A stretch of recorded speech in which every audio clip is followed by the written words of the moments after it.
You better be listening to Sleazoids or I must break you. They hunted him down. You know, Colonel, we went to a lot of trouble to find him. They murdered his friends. And they took the only thing he would kill for.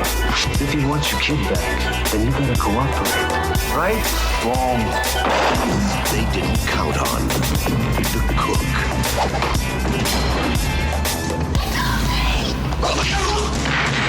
Are you like some special forces guy or something? No, I'm just a cook. Oh my God, we're gonna die. This is not the work of a cook. I want you to coordinate your efforts with us. Yes, sir. I see that you completely disobeyed my orders. Roger that.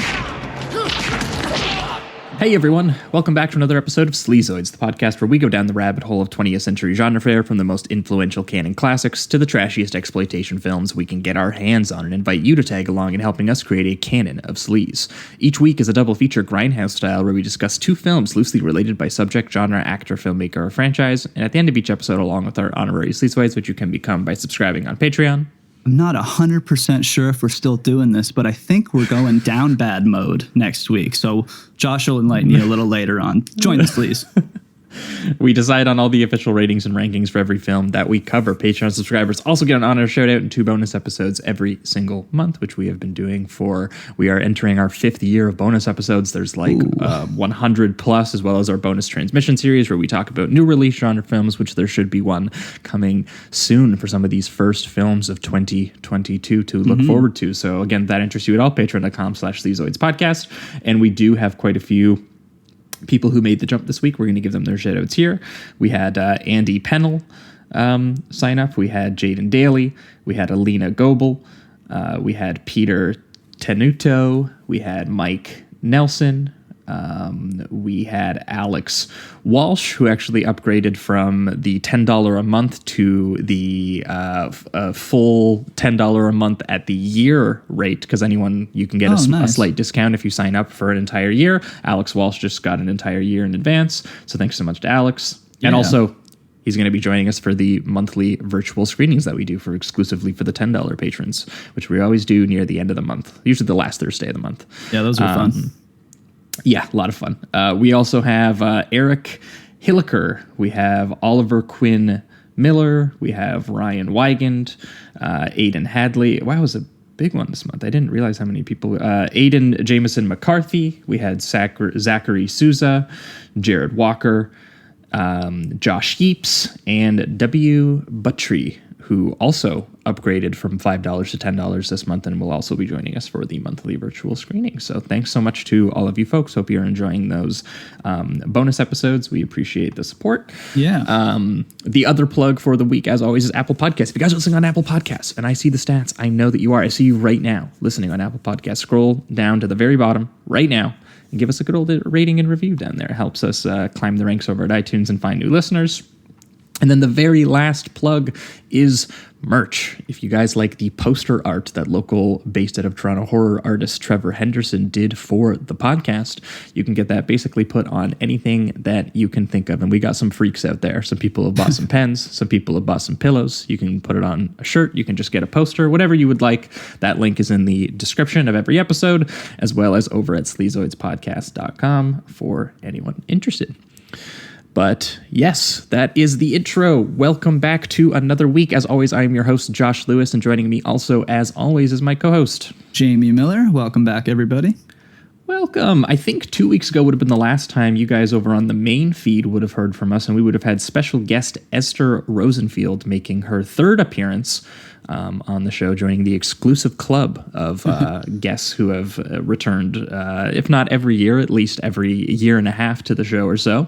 And she brought with her the most Esther double feature that could have possibly been conceived of, because for anyone unfamiliar, I'm assuming you should be familiar if you're a listener of the show, but Esther is really into 2 things: Nobuo Obayashi, the filmmaker out of Japan, as well as found footage horror. So the double feature we talked about 2 weeks ago was The Discarnates, a little sort of dreamy, sort of nostalgic little ghost story that goes full Exorcist mode in like the last 10 minutes or so, directed by Nobuhiko Obayashi, the director of House.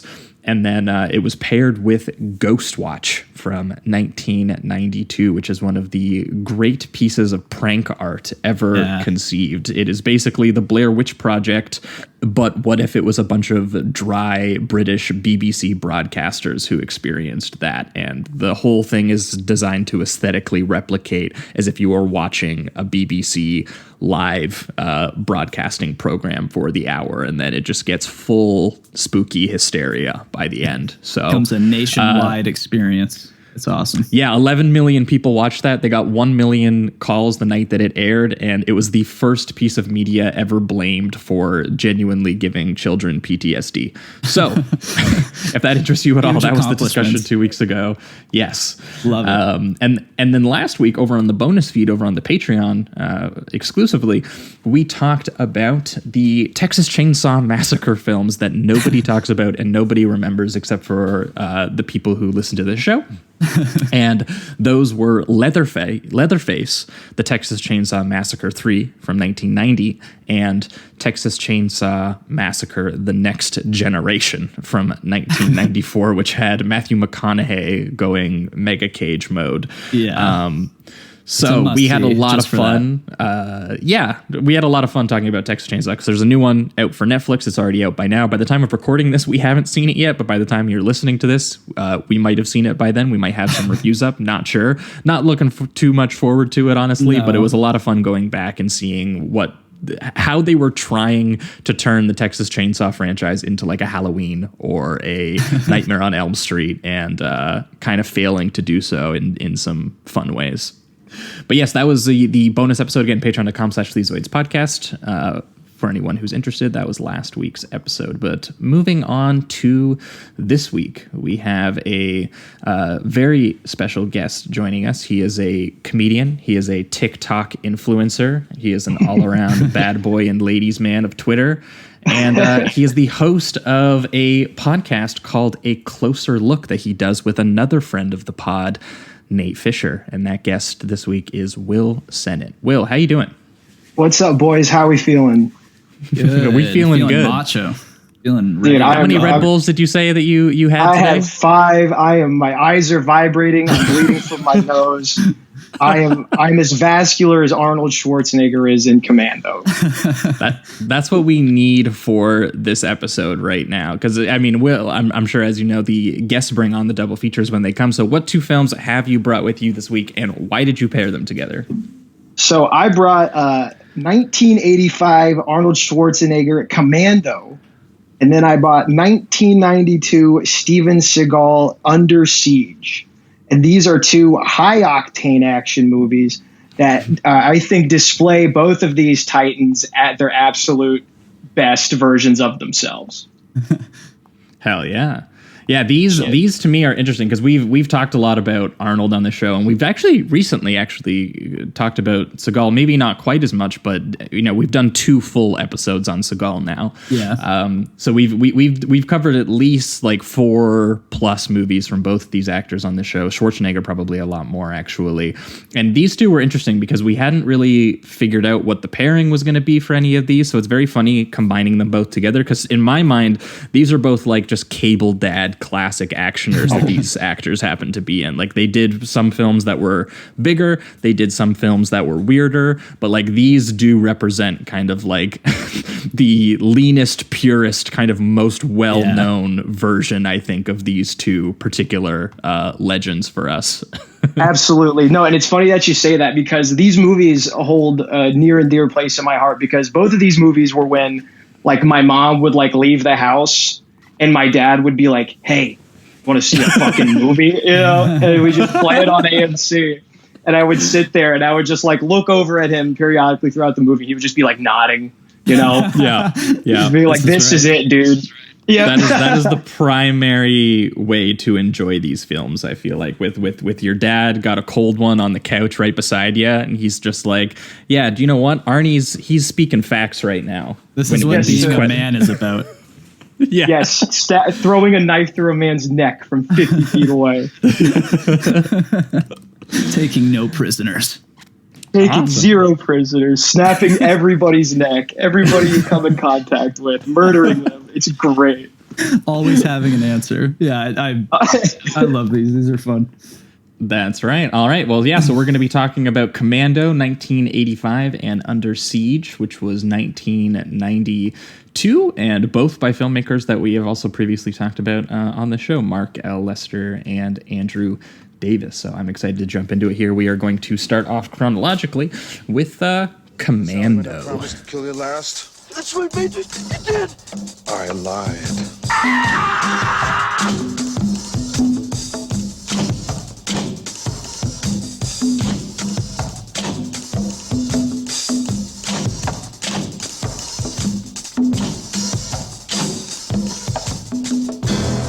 If it's a mission no man can survive, he's the man for the job.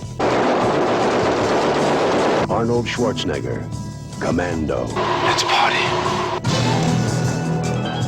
All right, we are talking Commando, the 1985 American action film directed by one Mark L. Lester, who is a filmmaker that somehow we've worked our way around Commando, even though it's like objectively his most like popular film that he ever made. But we've already talked about on the show Class of 1984, his insanely gruesome like teen drama turned like rape revenge style film. And then we also talked about the film that he did in 1991 called Showdown in Little Tokyo, which was part of Dolph Month, when we covered the career of the underrated project chooser and performer known as Dolph Lundgren. And and that also had him co-starring with Brandon Lee. It was like Oh, sick. It is a wild one. So it was an odd couple buddy cop kind of thing, but Dolph is like the meant to be someone who appreciates Japanese culture. Oh, And he ends up beautiful. teaching Brendan about it. It's incredible. Yeah. That was one of my favorite details of that movie. Yeah, And I bet so he it was- nails it. Oh, he does. Yeah, no, Dolph I learned a lot. was a lot of fun to talk about. We spending a whole month talking about him. Now he's in he called in. He's in the intro to every show now. Dolph is a legend, and Absolute legend. he kind of got dwarfed by the popularity of one massive star by the name of Arnold Schwarzenegger. Obviously, we've talked about Arnold tons of times on this show. Everyone's familiar with Arnold. We don't need to give everyone the breakdown on Arnold. But if anyone is interested, we did do a huge deep dive once, and I think it is kind of like a great episode to start with before you even jump into some of the other Arnold ones. We had Chris Cabin on back, and we talked Pumping Iron. And Last Action Hero with him. We kind of talked sort of like his first time being introduced to the world, and then around the time in his career where he was becoming a little less confident, and he was kind of, his image was in a little bit of trouble, and he was playfully kind of weaponizing it and using it in interesting ways. If you want to get to know the man, those are the two films I think that you should watch. Those are the ones where he accidentally reveals his sort of real self, because a lot of the time you see the kind of inhuman robotic way that he moves and delivers things, and there's obviously something so compelling about the way that he looks, and a lot of filmmakers really knew how to use that. We've talked about how he was used in Conan, how he was used in The Terminator, how he was used in that Predator. What was the one where he just shows up in his underwear and he's just butt naked, he doesn't say a thing, he plays a guard? You remember? It's like the long goodbye, right? Yeah. Just the most jacked guy of all. Like when he comes on screen, like it makes you gasp. Yeah, because he comes on screen so suddenly and out of nowhere. You're like, Jesus Christ, dude. Yeah, he is just like and that's the reaction that he was designed to have. He's gigantic. He is a specimen. He loves people looking at him. We loved talking about when we did Pumping Iron that he described that the feeling of nailing a beautiful pose and seeing people react in awe to him was literally the same thing as coming. And he was I'm coming all day, every day. Yeah. It's fantastic. Fantastic. Yeah. He comes off as, if you like watch it, it's funny because his whole deal on purpose was like, I'm just like this fucking like big but like also fun guy. But in that movie, he comes off as a psychopath. A complete villain. He's the villain of that movie. It's crazy. Yeah, it's amazing. Poor Lou Ferrigno. You just can't even see Arnold psyching him out and messing with him. Poor Lou. It's amazing to watch him. I love that we're cutting to this, but it teaches you about Arnold. That it's just when he cuts to he's showing somebody something, and then it cuts to the interview where he's saying that he's actually trying to mess people up sometimes, and it's just to have those things back and forth just shows you exactly where his mindset was, at least in that time frame. Like because he was just in that competitive mode, and he was trying to break into stardom and all of that, and he was willing to do whatever he had to do. Yeah, well, I think it's an important place to start only because Arnold, as we've talked about him so many times, he's a very, very self-conscious performer. Whether it's used well or not is kind of, up in the air depending on who's using him, because sometimes you just get him thrown into a movie that was kind of clearly not written for him and he just kind of flounders, and sometimes, his image is really well used. But there's something so important about knowing that, because for me, Commando, I think if I was to try and describe an Arnold Schwarzenegger film to someone who had never seen one before, the image that I would conjure up in my head would be a movie like Commando. I don't even, it's not my personal favorite Arnold, I feel like it just is sort of like how, Jamie, I think you share my opinion on this. It's sort of like how when you're trying to describe a Friday the 13th movie to someone, the fourth one is the one that you conjure up in your head. Yeah. It's the one that is the basically most understood popularly it's got the teens, it's the cabins, it's the mask, it's the gory kills. It's the purest version of what image comes to your head when you say Friday the 13th to someone else. And Commando, I think, is the capital A Arnold movie in the same way. It's really just the purest vision of that, the broadest vision of that in a way, and it's basically cut to the bone to be nothing but that. Right. Yeah. Yes. It's like if you watched all the Arnold movies in like the span of 2 days, and then somebody put a gun to your head and they're like, now you have to write an Arnold movie in 2 hours. Exactly. This is what you come up with. It's this one and Raw Deal that I feel is like the very much like when I was watching The Simpsons as a kid and I saw McBain pop up all the time. I was always like, I figured it was Arnold because I saw him here and there. But just the way that the movies themselves were presented, like all the cheesy one-liners and the dialogue and stuff, I find that Commando and Raw Deal are the Arnies that I think when I think of like the parody, the McBain parody and all of that. So absolutely. Raw Deal obviously was the second episode of this show where we paired it with Dirty Harry, because it looked like it had a Dirty Harry premise to it. And we were just like, yeah, we'll pair it with Dirty Harry, whatever. And then it turned out to basically be a legitimate McBain movie. Like it was an American Polizio Tetsky. The tones and performances are so out of like an Italian crime film. Yep. And Arnold is just placed in the middle of it, where he's meant to be an all-American sheriff who goes undercover into the Chicago Mafia. Oh, that's awesome. Watching him try to go Bond mode and suave, clearly doing a character that was written for like more of an Eastwood or a Bronson type, but just and still in this portion of his career in the mid 80s when he still struggled to just get lines out and say them correctly. And it's so baffling watching him play a character like that. Whereas like something like The Terminator, for example, it used that quality. It used his limitations and built it into the text in a way that movie just didn't. And God, Raw Deal. This one I think does that a little bit better. Noticing his. That's because it just cuts the lines. Well, it makes it never blinks for a second. Yeah. Yes. Yeah. All the mechanics of the plot are to get him to the next one-liner. Yes. Yeah. Exactly. And that's why it works so beautifully. It never strays from that sort of like goal. And whenever something insane happens, you don't even have time to register that was an insane thing, because another insane thing is happening. It's like you're a baby and the movie's jangling keys in your face. Yeah, this movie fucking moves. That's the real thing about it. The thing about with Raw Deal too, like Josh, you were saying how they try to pull him off as this like all-American sheriff. I like that at least in this they have one line where he's like, "I was born in Austria," so it just kind of makes sense. Like in a way, it almost. You could argue it kind of ruins that fun illusion of Arnold trying his best to pull off a all-American sheriff, but I still kind of like that they incorporated that, just because they might have, I don't know, it felt like somebody read like a critique here and there of some of his movies, and they're like, well, we'll just throw that in so they can't throw that at us.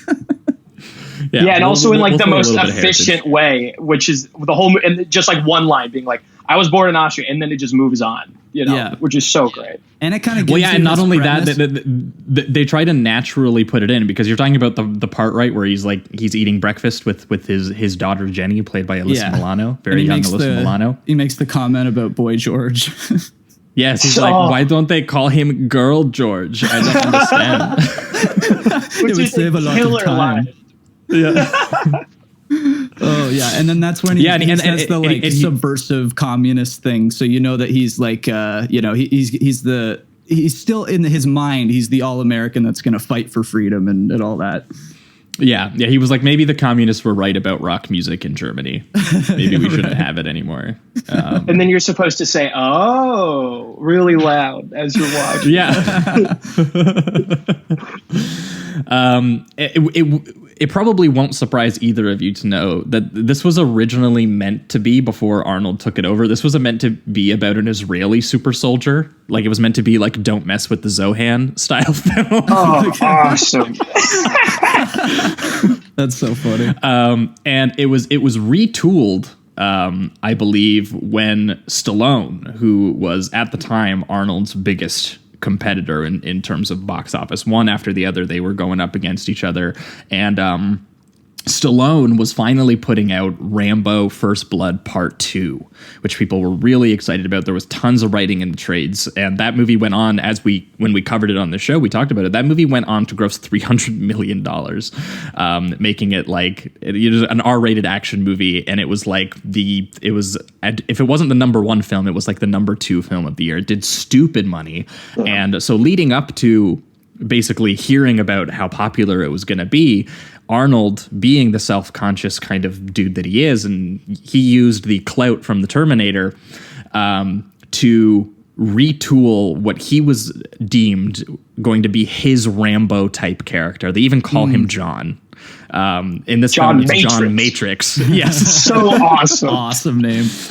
So they brought on Stephen E. D'Souza, who later wrote Die Hard. He also wrote Running Man for Arnold. Mm-hmm. He wrote Judge Dredd for Stallone, 48 Hours for Walter Hill, and he was the one who retooled this script that Arnold bought to basically be his Rambo film. And it in the most generic sense possible, in terms of the broadest archetypes he could have came up with, this is his Rambo. This is retired army guy, finds himself under assault and needs to protect his kid and the American way, and versus a bunch of psycho Green Berets and special ops guys, and of course one Central American dictator played by Dan Hedaya, which is very funny because we just talked about him again recently. We love him in Night of the Juggler, where he's just so a guy blasting people away with a shotgun in the middle of busy New York City streets. But we also just talked about him in the Coen brothers' debut film Blood Simple, where he is just this little angry ball of energy, that man. And so watching him get casted as a dictator that just sits there and yells at Arnold. It's very funny. The character, the side periphery character performances in this are all insane. Like Vernon Wells in this from The Road Warrior. Yes. He's so fun, man. He is the most evil looking dude. Yeah. Oh, no. Yeah. No, we're talking about Bennett. Sorry. Yeah, dude. Bennett is the funniest. Just this fat, out of shape Australian guy with the cut off chainmail shirt. And he's like, I could kick Matrix's ass the whole movie. Yeah. And he's just like 30% body fat easily. That's like a schlub. That's one of the most entertaining things about the finale, which we'll get to, but that he is so much more out of shape, clearly, than Arnold, and smaller than Arnold. And they're still trying to give off this, like, Arnold would have any issue kicking this guy's ass. But he's got like the lamest porno stash. He's got like a tight chainmail looking shirt on and fingerless gloves. And he's just screaming things in his Australian accent. And you're like, this is like meant to be the main psycho villain. And he wears a duster and he rolls the sleeves up on the duster. Apparently, Apparently Lester too said that he designed him to be like in love with John Matrix. He hated him. It says in this quote from Wiki here, he's like, Bennett was in love with Matrix, but he hated him too. He wanted to kill him, but he was in love with him. Notes of Shakespeare in this movie. Yes, of course. Oh man. Yeah. So it leads to some fun interactions between the two, and just him on screen in general. Vernon is just a lot of fun. He's willing to just chew the scenery and go crazy. So, and it kind of adds. Yeah. It's a good counter to Arnie, who, as fun as he is still very stoic with all his line deliveries and the one-liners. So to have some like unhinged energy mixed with his very stoic energy, I think works well.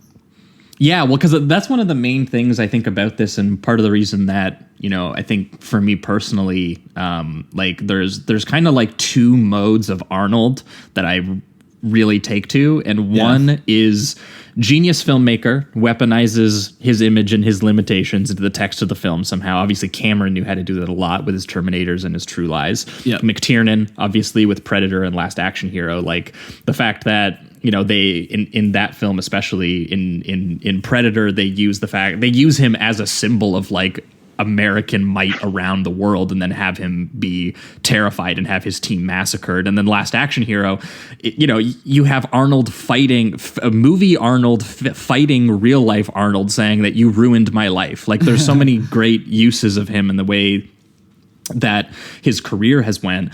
And then two, he's cast in an otherwise normal movie that wasn't written for him, and it's just the weirdest, strangest movie you've ever seen in your life. Those are the two that I really take to, and this finds itself in a weird middle ground where I could see this being starring someone else. But it's been so cut to the bone that some of the weirdness is either sometimes it's just very sudden, or he doesn't get the opportunity to do it. And that's not a critique against the film, because this is edited, I think, insanely well by God of the show and of the pod, Mark Goldblatt. He is the editor on such films as like The Terminator, Showgirls, True Lies, Rambo 2, Last Boy Scout, Bad Boys 2. We've talked about him. We've talked about so many of the films that he's edited. And we've actually even covered the two films that he directed, Dead Heat and the Dolph Lundgren Punisher movie.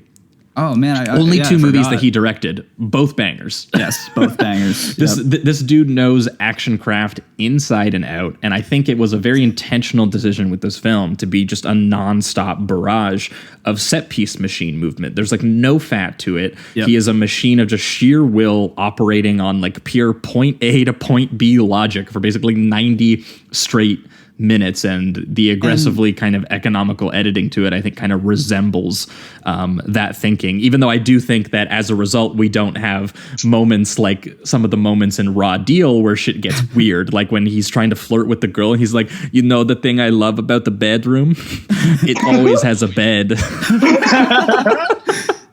So like little grace character moments like that are unfortunately stripped of this film to be the kind of machine operation thing that it is. But with that being said, the action and how the movie really moves, I don't know that I would really change that either. There's a lot to really like about this, and I did appreciate that.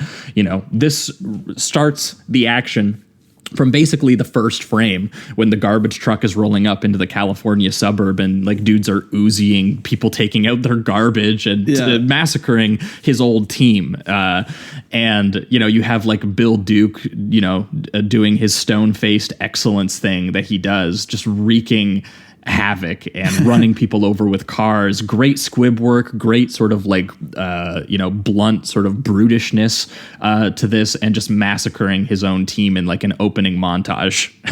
It's a great tone setter, because you're going to get right into the action, and then it jumps to Arnold like chopping wood and holding that giant log, and it's just that man's man image. And so close-ups on his muscles.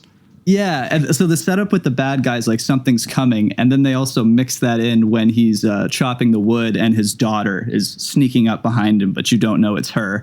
And they do these shots of him kind of looking behind him like he's always watching. You know, you can't sneak up on this guy. He's too aware of his surroundings.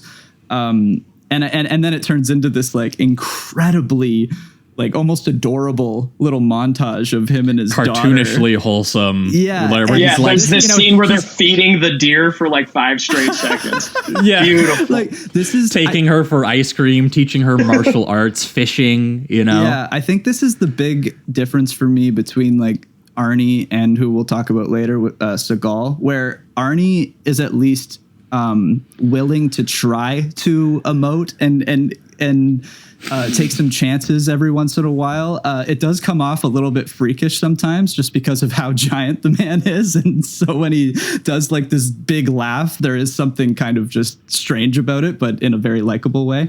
Whereas I find Steven Seagal, he just wants to stay like real low voice, cool guy the whole time. And he can never really express emotion because that would be uncool. That wouldn't be a manly thing Arnold to do. would eventually become incredibly animated and really work on things like his comedic timing. And I think he did become, you know, a pretty successful, you know, like actual actor at a certain point. No, my whole big thesis for these two. Are you guys basketball guys? Are you guys not basketball really? guys? I mean, not crazy. No, but you know of okay, of course. Well, so I have an idea. Like Arnold is a lot like LeBron James in the sense that like LeBron has been able to like be apex predator for 20 years because he's constantly willing to adapt his game. Right, like he starts off when he's younger. He's the most athletic guy in the world. He's dunking all over everybody. As he gets older, he realizes that he can't do that anymore. And so he starts to, you know, focus more on passing, focus more on shooting, you know, and his willingness to change is what allows him like this kind of long-term, absolute top of the food chain success. Whereas I see that. Is like another famous basketball. I'm sorry, I'm talking a lot of basketball. I'm real fired up about this now. It all works. We got some basketball heads in our Discord. Yeah. Okay. Yeah. This is for the boys in the Discord. He's like Russell Westbrook. Seagal's like Russell Westbrook. Russell Westbrook, you know, started off his career once like really good, unbelievably athletic, could jump out of the gym, much like Seagal. You know, absolutely nailed it out of the gate. But then as time wore on and he became, you know, less able, you know, everybody kind of, you know, got wise to his shtick. You know, he lost a step here and there. His stubbornness and refusal to change almost made him obsolete. Yeah, you know, a lot sooner than it should have. I was discussing this with my brother after we watched Under Siege, and it like as soon as it ended, I was just like, it's just such a. I mean, you could say that Commando is too in a way, but I think Steven Seagal himself is just such a like an actor that is a time capsule in a way. He would never be successful in any other era except for the one that he was in. And I think that a big reason for that is what you just said, just the unwillingness to change or anything. Whereas Arnie, he has he's had some struggles, of course, but he's been able to progress and still keep his kind of celebrityism and his like good name and all of that throughout the years. Whereas you talk to people about Seagal and, you know, no one really respects him anymore whatsoever. So. Right. Exactly. It's like, you know, people, you can make fun of Arnold for doing Kindergarten Cop, but that made 200 million in the box office. You know what I mean? Like that kept him relevant. That kept him at the top of the chain. And at the end of the day, dude, that's what it is all about. If you want to be like a like capital M movie star. It's just bringing in the dollars any way you can. Yeah. Well, and I think that part of what I do really appreciate about Commando, because it wasn't one of his biggest films, and they didn't end up making sequels. I think they suggested possibly making one with him, and I think they might have even made a direct-to-video one without him at a certain point. I can't remember exactly, but I know that he turned down making a sequel because he was still in his phase of kind of being scared of them. He wanted to just keep, you know, being asked to do like top-level game from huge filmmakers, and not get locked into kind of like a franchise thing, which obviously he then eventually do with the Terminator to really huge success. And then I think he kind of gave up with, you know, that rule after a while. Yeah.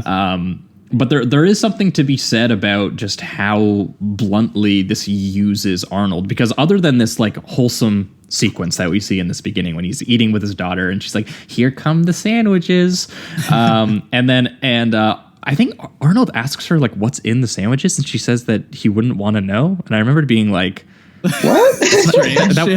It wasn't the deer, right? That's just all I was thinking. Well, then I'm not eating it. Yeah. Also, the biggest sandwiches I've ever seen in my life. Yeah. Like, they were the size of Alyssa Milano's head, and I was like, she can't eat that. They probably had to give it to Arnie, or else the sandwich would just look weird on screen. Oh yeah, but like this movie just like starts really fast. Like this sequence literally gets interrupted by the helicopter coming into him, and it's, you know, that we find out that he's a former special forces operative, and he, you know, took down a whole bunch of different. It sounds like he might have even done coups, Central American coups, and taken down dictators and things like that, which is why Dan Hedaya wants his country back. He's literally like, "You are a one-man army, and you're going to get me my goddamn country back." Yeah, he's like, "You were the poster boy for the revolution." It's like, Arnold was in that country. That's just like such a funny detail, you know, like he's on the poster in Cuba or wherever, you know. Yeah. It is like a fictional. They just like make up a country, probably because they didn't want to get in any trouble for it, because it's so nonsensically deployed, the basic premise.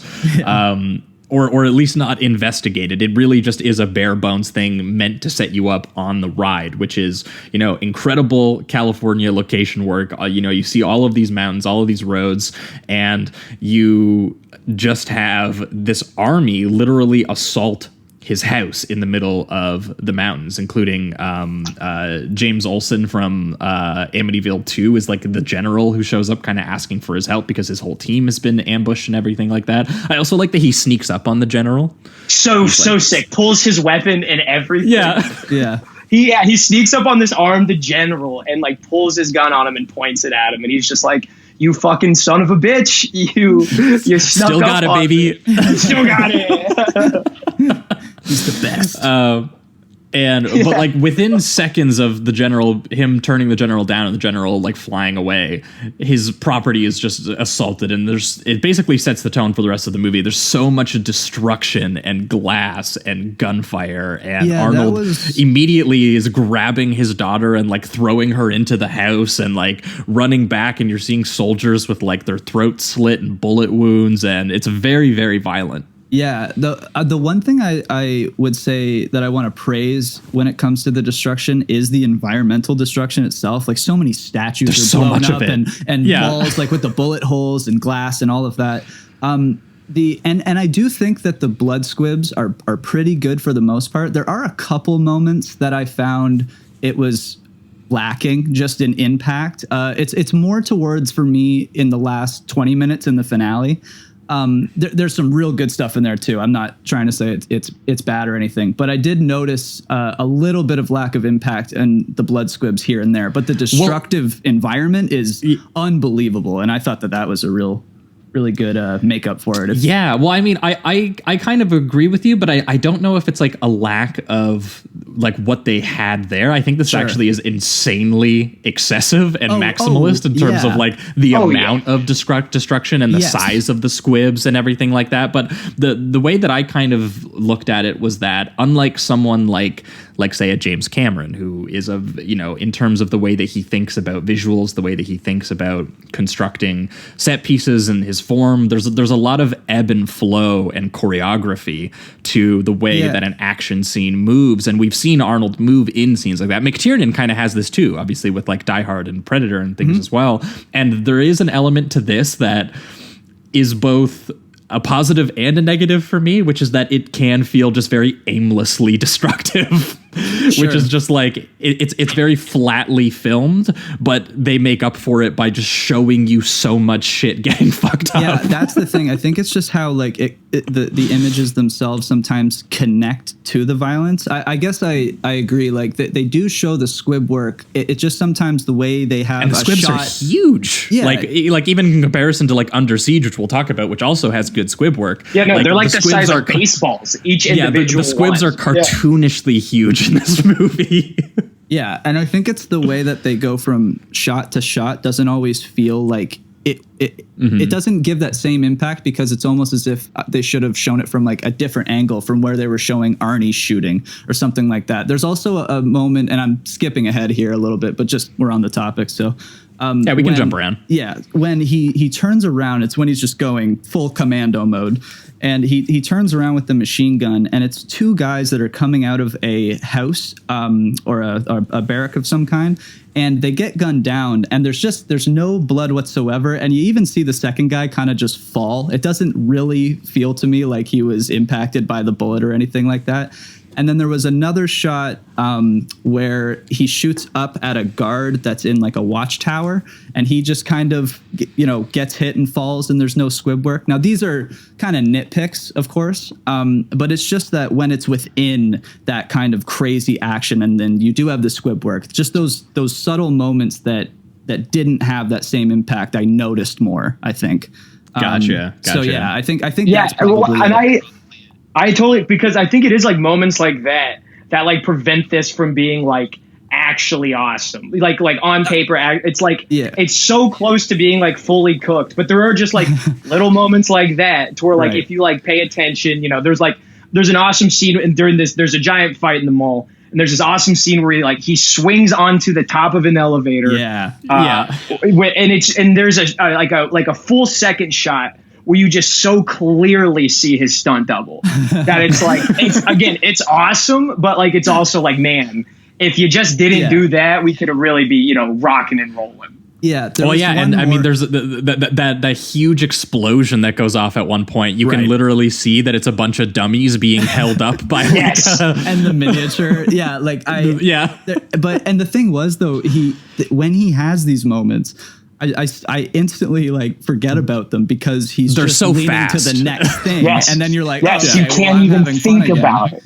Yeah. And even that explosion, oddly enough, he mixes the real explosion with the miniature explosion in a way that I think contradicts itself a little bit, like just on the image. But because of him showing it like 10 times at different angles, I just don't really care. Your brain puts it together by the end of it. Yeah. So it's a strange thing where I'm battling myself sometimes, but I still have a blast, Yeah, it's very like crafty in that way. Like there's another scene when they attack him at his house when they're getting away in cars, and Arnold pushes his car down a mountain, and he's going. He's about to hit these cars without brakes, and these cars, they're just kind of winding the mountain, and they're like, "Oh my God, is he going to hit us?" And they could stop at any time, but to prevent you from having that thought, they're constantly cutting back to this shot of Arnold in the car, shaking so violently that it's like rollicking around in the driver's seat. Like, is Arnold Schwarzenegger the actor okay right now? Like during this shot,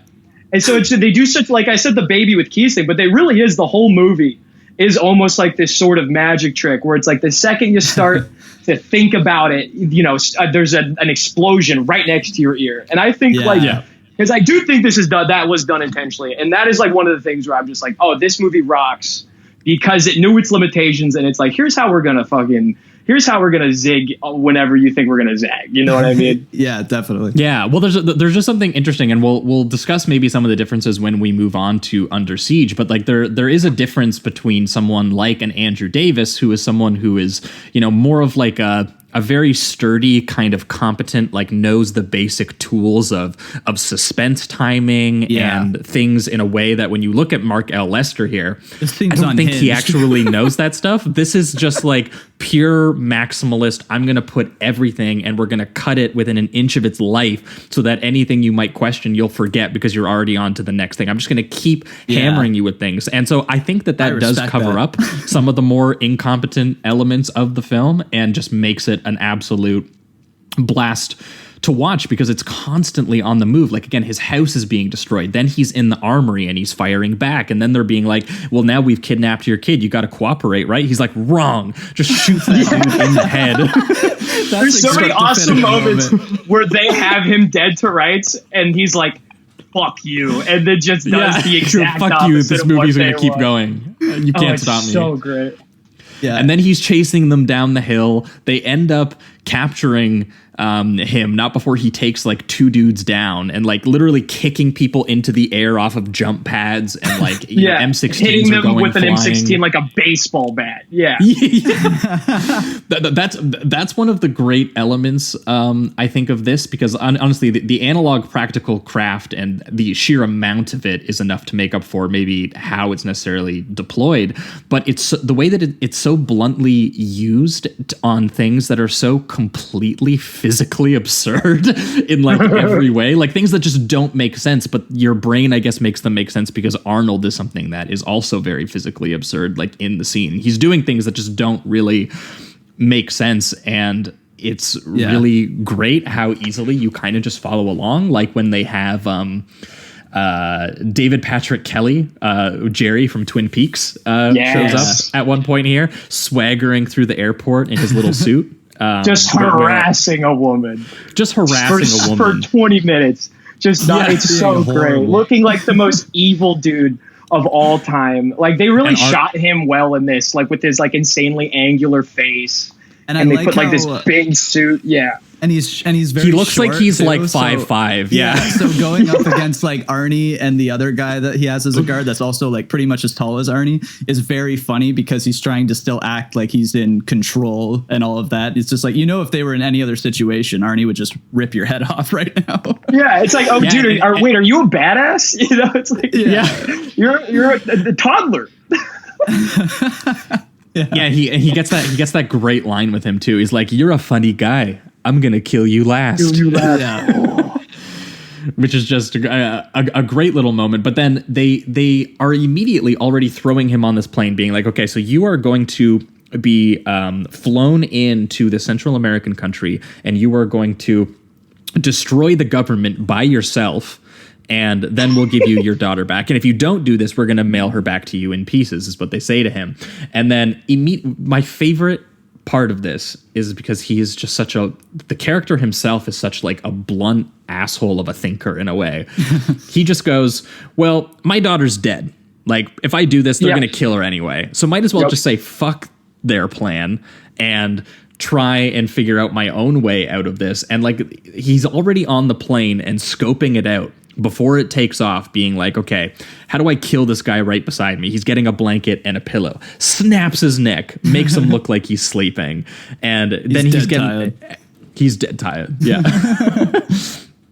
And then he makes his way through the innards of the plane and jumps off through the section where the hole is open, where the landing wheels are supposed to come out, and jumps into a marsh, which is a great stunt. Arnold probably didn't do it, but kudos to the stunt guy. Yeah, I got to say, also shout out on the wheel, I thought was pretty cool. Like, I don't know how they shot it exactly and how fast they were going, but it looked pretty authentic. So it was a cool stunt. Yeah.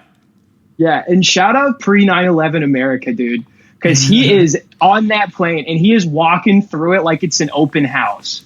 He's just like unsupervised, walking around. Like, I was on a Delta flight the other day. My mask fell off when I was asleep, and I thought the stewardess was going to hit me.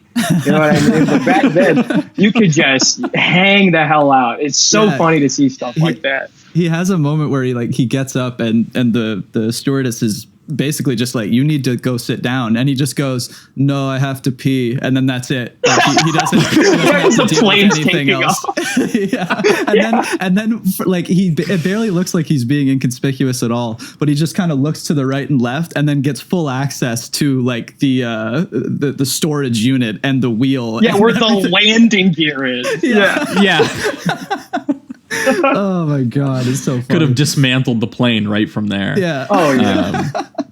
And then they have like a German man like running across the field, and like no one's shooting him down or anything. And and I love his run too, because he's just so huge that he actually does kind of have like it doesn't.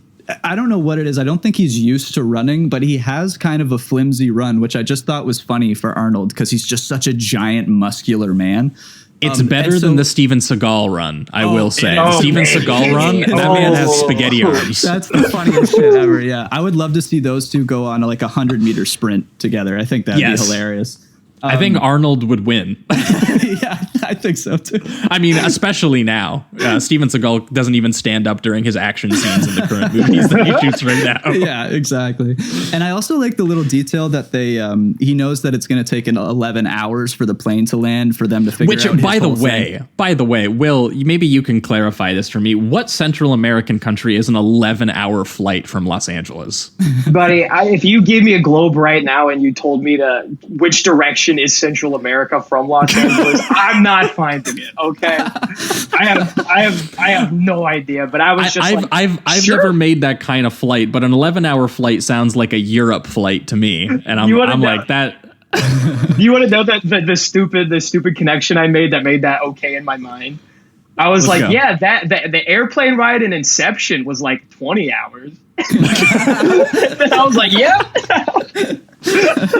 Yeah, it makes sense. Look, they said the characters said it was 11 hours, so it was 11 hours. You said to watch for 11 hours. Exactly. Yeah, I heard her a second ago. She told me that. That's how I know.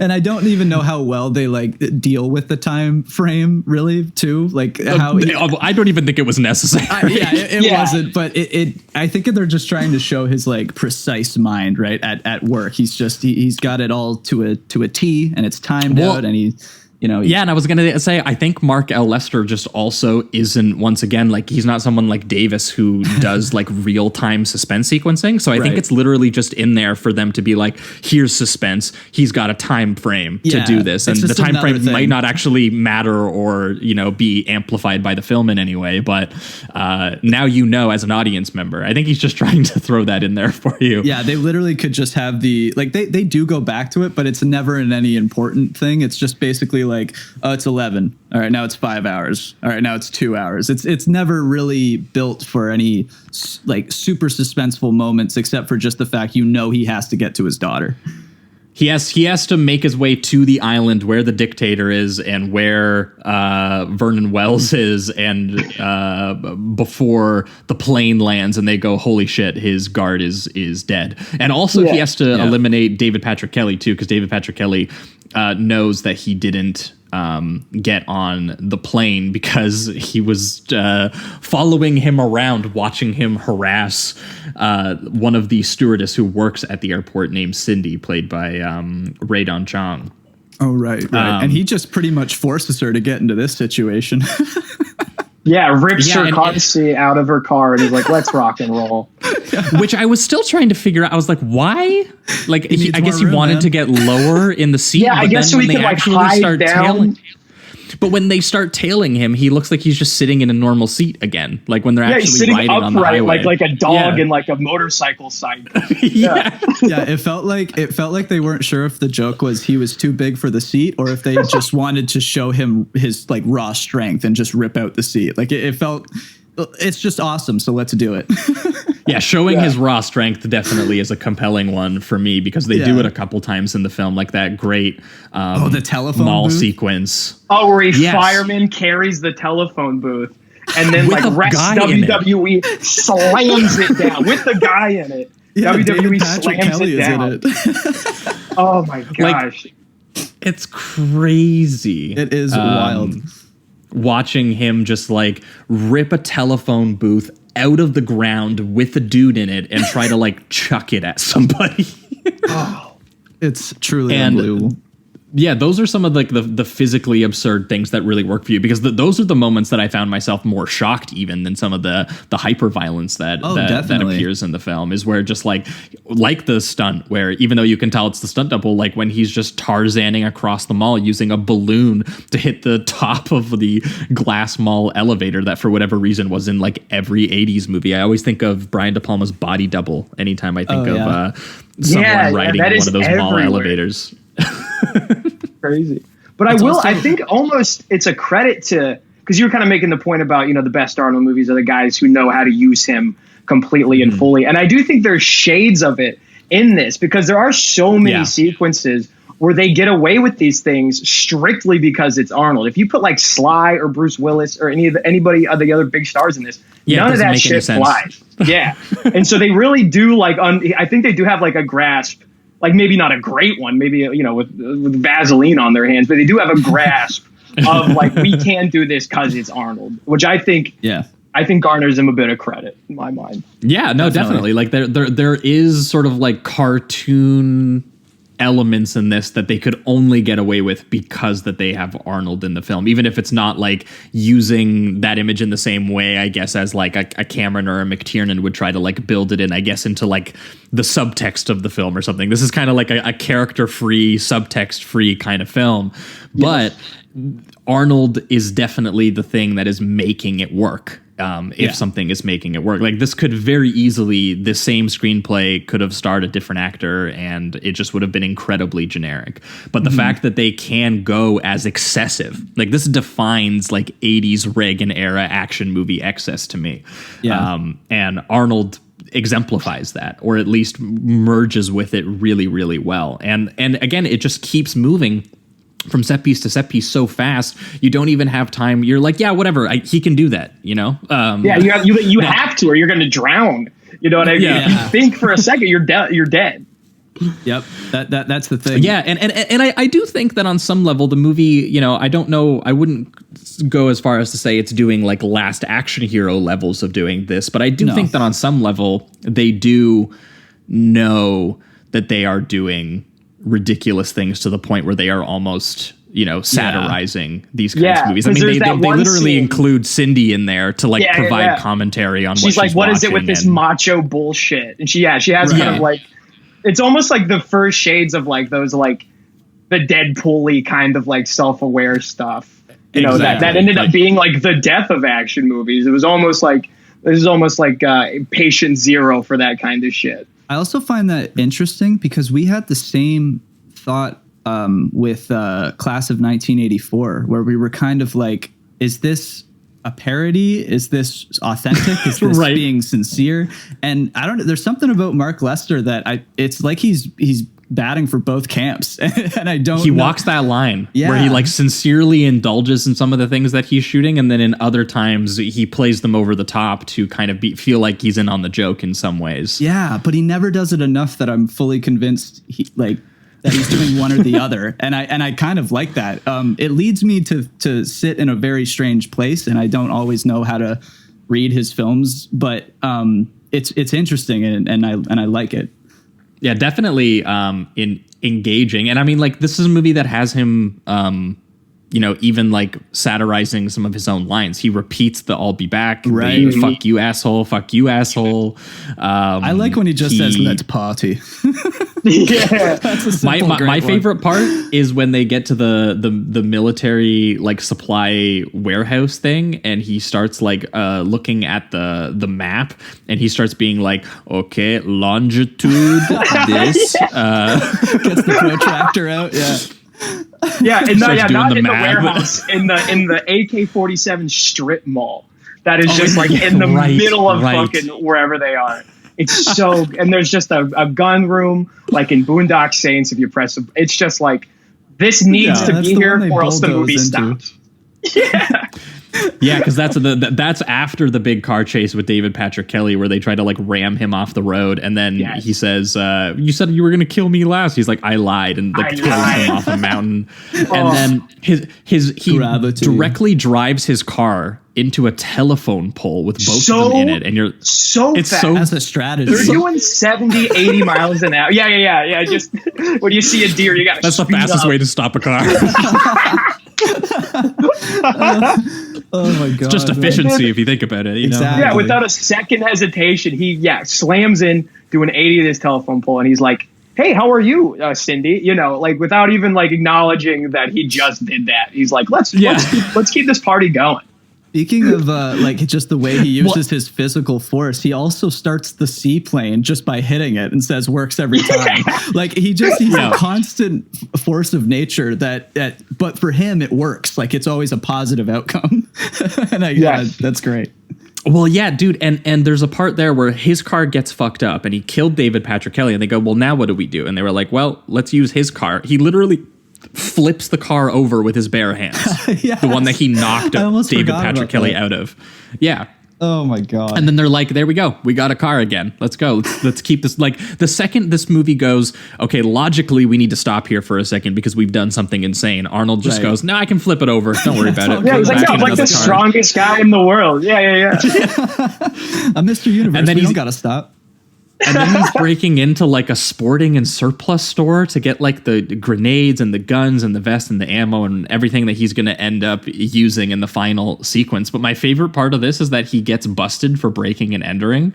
And then Cindy has to roll up beside the cop van with the rocket launcher and accidentally fires one in the wrong direction at a phone booth. This movie just hates phone booths. That's what I became convinced with. Yeah, and I like her reaction is pretty adorable. She's just like, "Oh shoot, my bad," kind of thing. Whoopsie. Oh my god! And because just when you think that this movie is going to again slow down for a second, you're like, okay, he's been busted. He's going to have to sit in the overnight jail for a little while. We're going to have a slow scene where he's going to talk about his backstory or something. They're like, no. The stewardess is going to whip out the rocket launcher. Yeah. And absolutely like just like perfect shot right into the wheel where it won't hurt Arnold. Just like a half court swish. It's great. Yeah, because like imagine if she hit any other spot, that plan probably wouldn't have worked out so well. Arnold's dead. Yeah. If she hit like the back window, that was it for Arnie. It's a great moment, and what a strategy. Yeah, and then she ends up getting him out of that. They commandeer like a seaplane from a marina. That you know, she's a stewardess, but she's also a pilot. So they were like, yeah, whatever, fly it. I'll just smack it. It'll work. We'll get chased down. I mean, Arnold's like Uziing people down while they're trying to get the seaplane working so that they can fly out. Bill Paxton is briefly in this as the intercept officer who's telling them to change their course. Like, what are you guys fucking doing?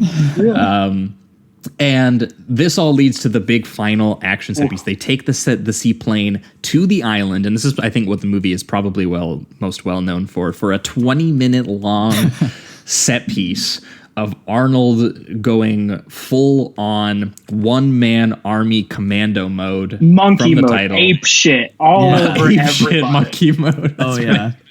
He's barely even hiding behind trees and bushes and shit. He's not even taking cover.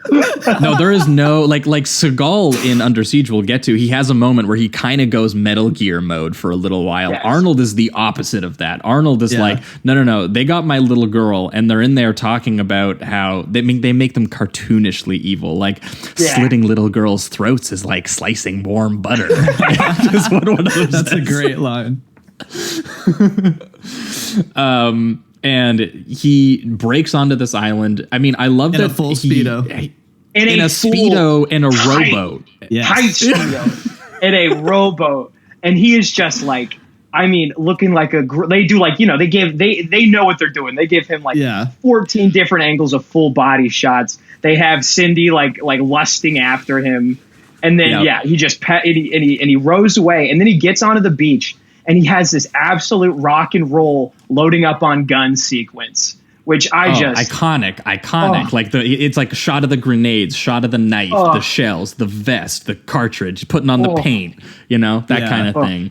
Perfect. They literally would reuse those jokingly in the Joel Schumacher Batman films where they're loading all of their gear, but it's like a shot of their butts. Yeah, exactly. So it's the same deal here. And I gotta say, I love though that final shot that they give him where it's just like his whole upper torso and he's holding the biggest machine gun you've ever fucking seen in your life, and in the other hand is just a four slotted rocket launcher. Like it's just it is insane. Insanity. He's literally an R-rated action figure toy in that moment, which I thought was incredibly funny because they did actually try to release a line of action figures to, I think it's Diamond Toy Makers here I'm reading, in 1986 attempted to cash in on the film, and they basically tried to release an entire line based on this that resembled the G.I. Joe action figures. Awesome. They had many of the characters who appeared in the film, but obviously the biggest one was that John Matrix was there, an 18-inch figure that had the pistol, the M16, and the grenade and the vest and everything. I tell you what, be out there for any crazy collectors. I would pay a large sum of money for a Bennett action figure. I tell you what. Oh my gosh, dude. That is killer. And this last 20 minutes is him infiltrating this island villa fortress. It's basically like the finale from Scarface, but like if, you know, like a G.I. Joe kind of character was the one who was doing it. And it is just insane. It is one of the most unhinged, sustained action set pieces of the 80s. He puts, at the very minimum, he has to put like 80 people on screen in the ground. Oh, yeah. He's gutting them, slitting their throats, throwing knives into their chests, gunning them down, you know, huge explosions going off everywhere. He's rocket launching cars. It really is just like a pure ownage for this 15 to 20 straight minutes. The best analogy I could think of. Oh, I'm sorry. You go ahead. The best analogy I could think of for it was like, it's like watching somebody play like Gears of War on like beginner mode. You know what I mean? Where he's just like so easy, not taking cover, firing from the hip. People are just like running up to him and dying, you know. That's exactly what it's like. That's 100% accurate. That's so funny. The one that I was gonna mention was when it gets to like these really close up violent moments when he's in the shed and he throws the saw blades and it actually skins one guy, like it scalps a guy. One guy gets it right in the neck and there's actually I think a little bit of blood splurt, and then one dude straight up gets his arm completely chopped off with a machete, and they do the full the full limb removal and everything. Suddenly a slasher movie out of nowhere for like 30 seconds. Yeah, and then he just goes back to gunning down like 80 people in the field. So it's crazy. It does have a lot of sudden moments of even over the top violence that you haven't seen in any other part of the movie. It just kind of suddenly happens, and it was pretty shocking. Yeah, well, and what's disappointing is that this is the stuff that was cut for the theatrical, because the director's cut of this film is very funny, because this is the era, which we all have to thank God for. This is the era where even the director's extended cut of a movie was like 91 minutes. Right. In the case of this movie. And the 2 extra minutes was literally just the gore. Right, it's just violence. It was nothing but the gore shots and the insert shots of like, you know, just pure bodily destruction. This character's vomiting blood. Yeah, pitchforks going through chests. You know, and I do think that even though I don't know that Lester has the most, you know, again, sort of intelligent construction of action sequencing, there is a certain level of poetry to just the idea of, you know, you have this intense close-up of Arnold's bicep glistening, covered in dirt and blood, bullet cases vibrating out of the machine gun that he's firing, and you just have like a slow-mo shot of this, and then cut to just random, insanely gory insert shots of bodies getting fucked up and falling off of roofs. Yeah. And, you know, it is at a certain point absurd how long and how huge the actual sequence is. Like, chests are exploding, legs exploding. He has like gymnasts being hit going off of jump pads to show like the grenades going off on the grass. Like, people are flying across the various frames. Yeah, sometimes it cuts to a different shot and you'll see the same guy like falling from the previous shot. Like, it's like it's nuts. If you're not careful during this, you could like zone out during this. Yes. Like I remember I rewatched it last night, and like as the guy's arm got chopped off, and I was like, was I not paying attention to that? Like, that's how relentless it is. Yeah. You almost forget, like, because there's so much violence. I think, maybe that's what I was like when I said it happens. It is numbing a little bit. It numbs you. So when that like saw moment happens, you just like jolt back into consciousness. Like, holy shit. Well, I mean, especially during the final sort of like one-on-one fight that he has with Bennett, because the dictator he takes out super easily. He just like shotguns that dude. He flies through the window. They're like, whatever, fuck that guy. No one even cared about that guy. Let's get to Bennett, because Bennett's fucking crazy. Yeah. And I love that the way that he gets involved with Bennett is that Bennett is in the basement with his kid, and you know, he shoots him in the arm. And he goes, "How's your arm, John?" He's like, "Come here and find out." He's like, "No thanks, no thanks." Yeah. No thanks. and what he does, he immediately starts just like taunting him with what he's calling like a party fight. He's like, let's get some pleasure going. He's trying to activate his psycho killer madman by making him like horny for the violence. Yeah. He's like, God, we could have such a sick fight if you weren't a bitch, dude. Yeah. he's like, you want to look into my eyes as you put the knife in and twist it or something like that. It's wow. very intimate. Yeah, that is so horny. Yeah, I never that didn't connect until you mentioned that earlier, Josh. That like it was like, oh wow. Man, my man Bennett was fucking fired up for that one. Yeah, he's like, you want to shove a knife into me and see my eyes go out, don't you, right? Yeah. That's party. Yeah. Oh, fuck. Yeah, it's very weirdly homoerotic in that moment. Yeah. And then it is very funny to like be in like back in my mind when I saw it for the first time when I was like 13. And like this very obvious homosexual like subtext. And I was just like, man, these dudes freaking hate each other, dude. But they also really want to touch each other. Like there's something interesting going on there. And yeah, so they get into a fight. It's the most ridiculous fight because, again, as Will already laid out, I think pretty effectively, like this is the most absurdly huge cut man you've ever seen in your life. Yeah. And like a random schlubby, flamboyant Australian man with a porno stash.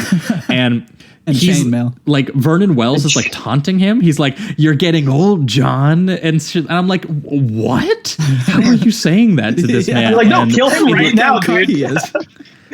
Yeah, and it's literally them like grunting in this background of metal and fire and electrocuting each other, slicing each other with the knives. They're like punching each other in the ribs and the faces. I do really like the actual slice shots that you get with Arnie's like shirtless body, like the fact that they actually cut up his body. I thought was pretty cool. Those are great. Yeah, like I remember like you can like you're kind of wincing during those. Yeah, for sure. Yeah, they are definitely trying to convince you that this guy could hurt this physical specimen in front of you. And they were like, yeah, we got to find some ways to like get that going. And there's a great edited sequence by Goldblatt too, where there's a part where Arnie is supposed to be kind of like turning the tables on him at one point because he's getting fucked up somehow. And there's a part where he makes it look like he punches Vernon Wells like 10 times in like 4 seconds by just like cutting like 10 different punches like all together. And he responds by going, what is it? I'm not going to shoot you between the eyes. I'm going to like shoot your balls off. I'm going to shoot you in the balls. Yeah. Yeah, I can't remember. Like, I'm not going to shoot you between the eyes. I'm going to shoot you between the balls. Is what he says to him. Again, just they can't stop the homoerotic elements. He just really wants to get over to his balls. I can't believe I was like, just two guys being pissed off. That's all this is. That's all this is, baby. Arnold gets one of his many, many iconic one-liners in this moment because the big climactic conclusion is him ripping a steam pipe out of the wall, throwing it at Vernon Wells, who's pulled out a gun and obviously who has betrayed the rules of engagement because they were just going to beat the shit out of each other because they were horny for punching each other. And because he does that, he throws this pipe at him, which impales him. And there's this incredible close-up image of it having impaled him and then dollying away from it so that you can actually see how long the pipe is that's inside of his chest as the steam starts coming through it. And rapidly too, like it's just bursting out. It's an awesome shot. Right. And what does he say? He says, Bennett, you need to let off some steam. That's got to be one of the most 80s lines ever. Like, if that doesn't get you out of your seat, then I can't help you because that's just like, just standing and so saluting. Perfect. Yeah, and then it replicates the ending of Predator for some reason, which is Predator actually came after. So I guess Predator replicated the ending of this, but steeped in a little bit more darkness.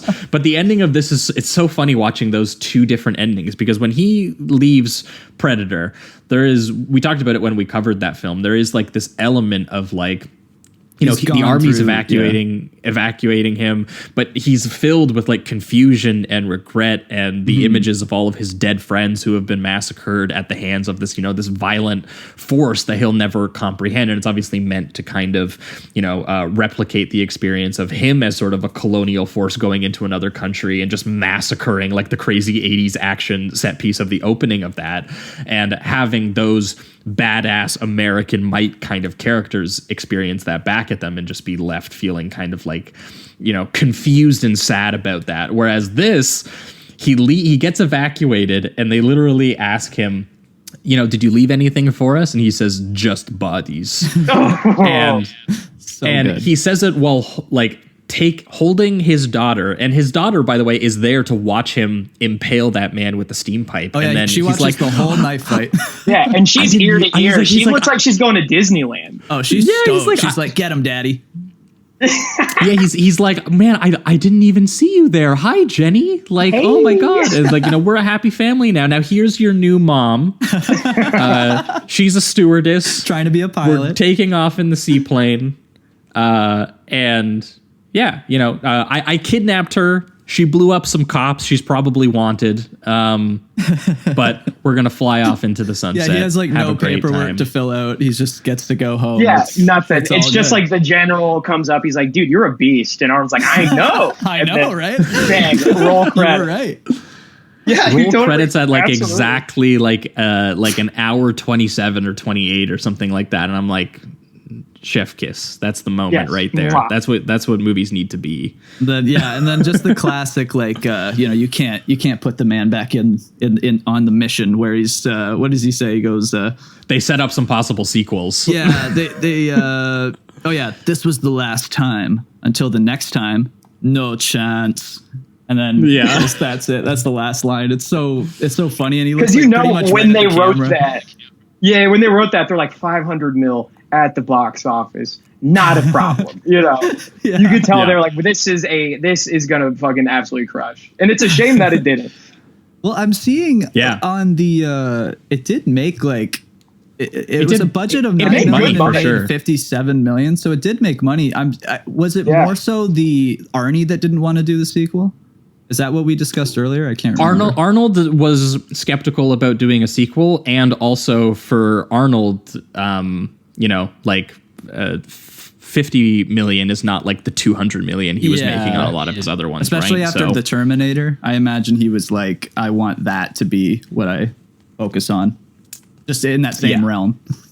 But I think pivoting towards reductive rating round on Commando, which for you, Will, is we remove all the words, all the nuance, and reduce the movie number between 1 and 5. But it's also become kind of like final statements or any scenes or quotes we might not have hit that you wanted to hit before we leave. And normally I go first, but I might let other people go first today because I'm kind of struggling on my rating for this one. Jamie, do you want to go first here? Man, I am too. I'll go Everyone's first because struggling. Will 'cause go boy, first. oh boy, do I know mine. I genuinely, like from the very pit of my soul, give this movie 5 out of 5. I Amazing. love it. It's so confident. It never blinks. It has this. We talked about it earlier. It has this just stellar Jamaican steel drum score that happens throughout the entire movie. Yeah. It just, if you're like a dumb guy, it's just like it's really, this is like a dumb guy's, like, this is my like apocalypse now, you know what I mean? I'm like, this is just Yeah. like, I'm like, this Absolutely. is fucking everything, man, you know what I mean? So I do genuinely from the bottom of my soul give this a 5 out of 5. Nice. You know hell what? yeah. I this is the thing. I watched it. I actually ended up watching it twice because I had that feeling where I was just like, there's something here, and I feel like I didn't grasp it again when I rewatched it the second time. So I ended up watching it again yesterday, and I just find myself every time he now turns to the camera, says the no chance line, and he goes up on the seaplane, I just want to like restart it again, like Yes. and with all of its faults, and there are some that I find, you know, troublesome in my enjoyment here and there.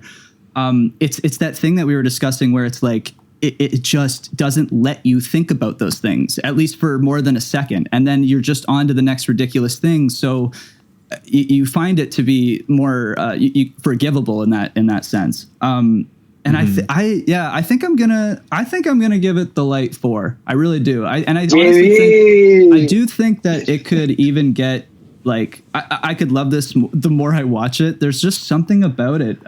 It just, I think it's its nonstop nature. It's just we often say that there's zero fat on a film when it's in the 95 mark, the action, and it's an action movie like this. But this truly, I think, is like the epitome of that. There is, every moment is built to forget about the last and just keep moving forward. And having Arnie do his one-liners, of course, is so much fun. And the script is written for that, because every single line he has is basically some quip or something like that. Mm-hmm. And yeah, despite some of the faults, I think I've got to say it deserves, for me anyway, a little more than a 3. So I think I'm going to give it a 4. So yeah. Do you know what? I think I'm feeling the same. I think I'm feeling the same. I think I've been, but that's just it. This movie has always had this problem with me. The first time I watched it, it was the very, very high 3, and the only thing holding me back was I did think that there was a lot of really, really generic writing to it, which is not always an issue with an Arnold movie. Like, I don't think Raw Deal is the most exceptionally written film either, but I do think that being generic and being as stripped down as this is basically did mean that in the larger Arnold filmography, this is more character free and subtext free than even, like some of Arnold's, lesser known entries.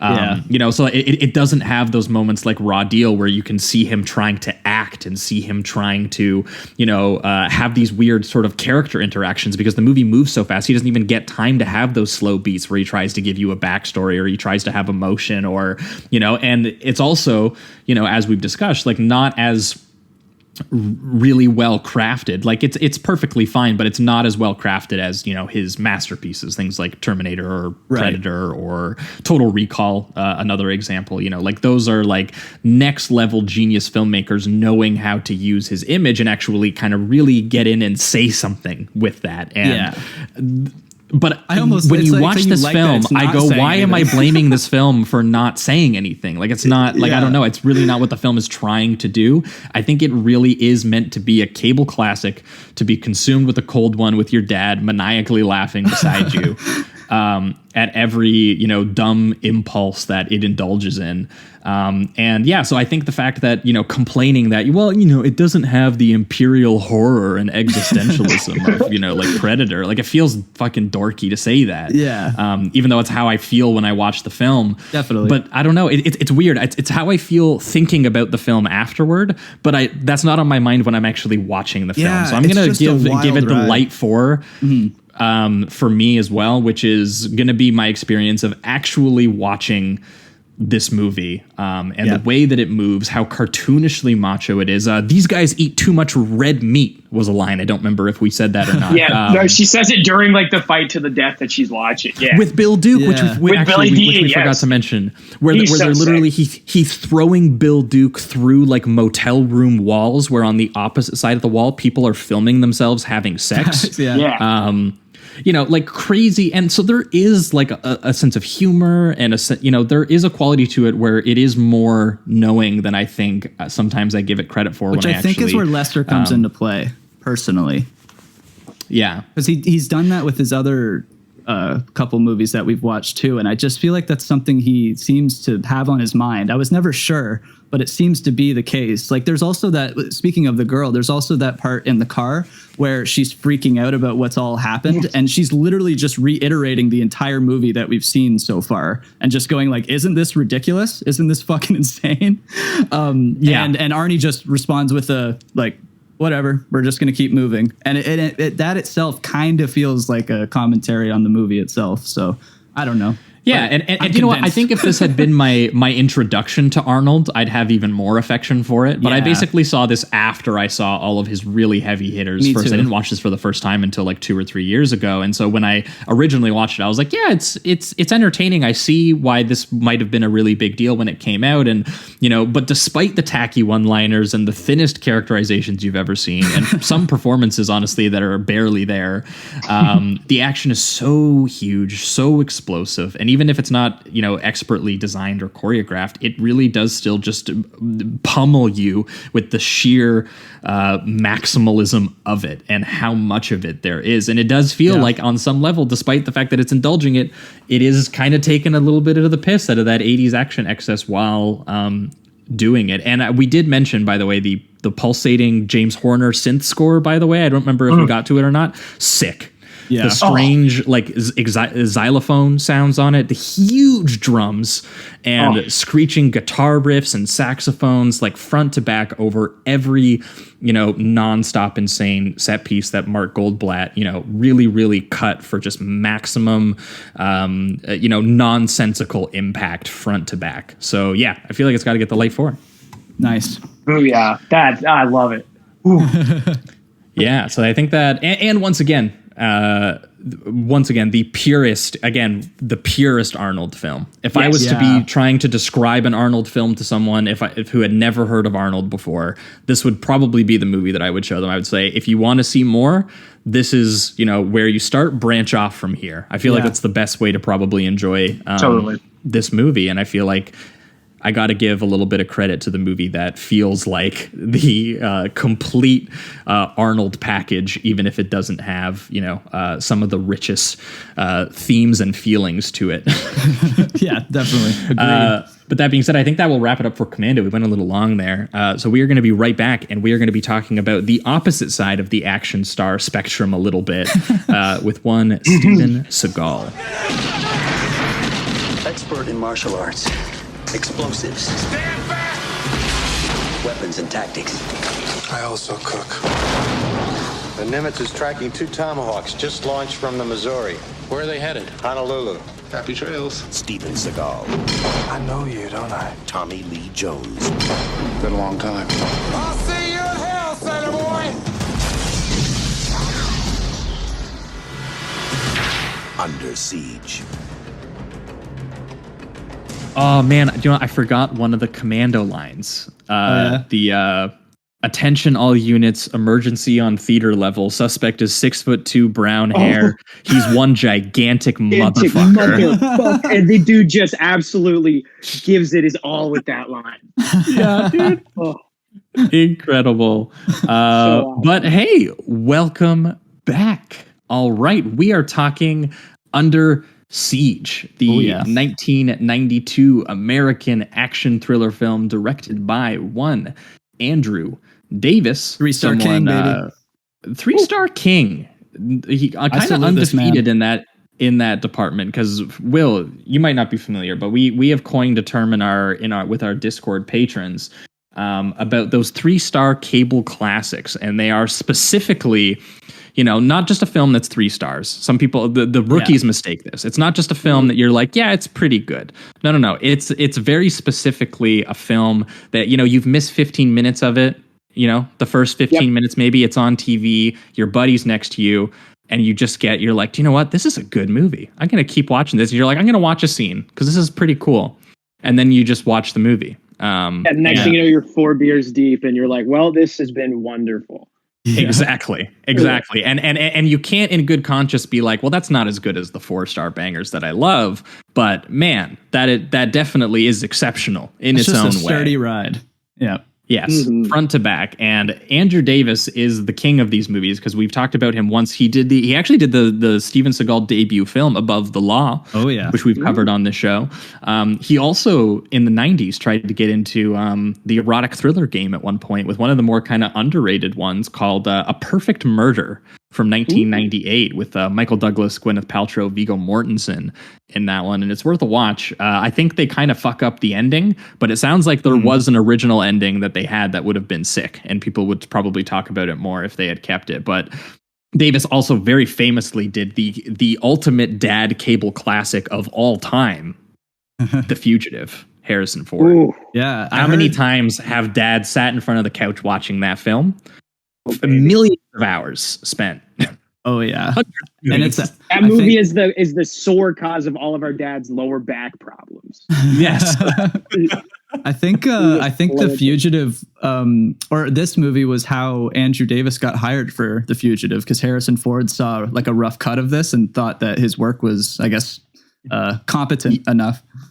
As well as I think the person who told Harrison Ford was Tommy Lee Jones, who was actually in this film, even and was also in The Fugitive. So yes, very interesting approach, I think, because we've kind of worked our way to the biggest Seagal film. Yeah, this is, I think, the biggest box office hit that he ever had, and critical he basically acclaim, I think. Yeah, I think so too. I think I read that it was the most financially successful film that was not pre-screened for critics. Yes, I and saw nominated for an Academy Award. Yeah, for the visual effects and for the sound, because there's nothing more that the Academy loves to do than nominating the loudest movie in any given year for the best sound. This is another example of them doing that. Hopefully they'll do it again this year with Dune, which was absolutely the loudest movie that I saw this year. Singing, baby. But yeah, so we've covered Seagal a bunch of times. We've covered his debut, Above the Law. We've covered Hard to Kill, Out for Justice, On Deadly Ground. Will, what is your relationship to Steven Seagal? What was like the first one that you saw, maybe? This was the first one I saw. This was the first one. Nice. This was the first one I saw for a long time. And then within the last few years, I kind of made the rounds with like some like On Deadly Ground and Hard to Kill. Like I kind of made the rounds with all of his like other bangers. And I'll take you to the bank, the blood bank. Blood bank. So sick. Classic. Like, unbelievable. And it almost put this in another it made me think of this movie through a different lens, because after watching all those other ones, the tragedy of Seagal is that he is so good when he's like with other big people that they can bounce off of his serious thing. Because Tommy Lee Jones and Gary Busey are balling out in this. Like they have zero misses, swish every single time. And the only way to like have like a ton of fun with Seagal is if you have just like somebody deranged bouncing off of him. Yeah. And I think like, the more into his, own shit that he got, he was less willing to be like star 1A or 1B or 1C like he kind of was in this. It kind of, the star of the film kind of moved around, much to just, I think, like the detriment of his career. Yeah, that was our big thing with Josh. What was the movie with he's one Forsyth? of my with Forsyth. Yeah, Out for Justice. This is another huge issue with that film. Even though we love that film, that's probably honestly still probably my second favorite Seagal film that I've seen, just because that was directed by the Rolling Thunder director John Flynn, and Rolling Thunder, one of the most incredible like lean 70s exploitation revenge films, sort of one of the iconic like post-Vietnam War.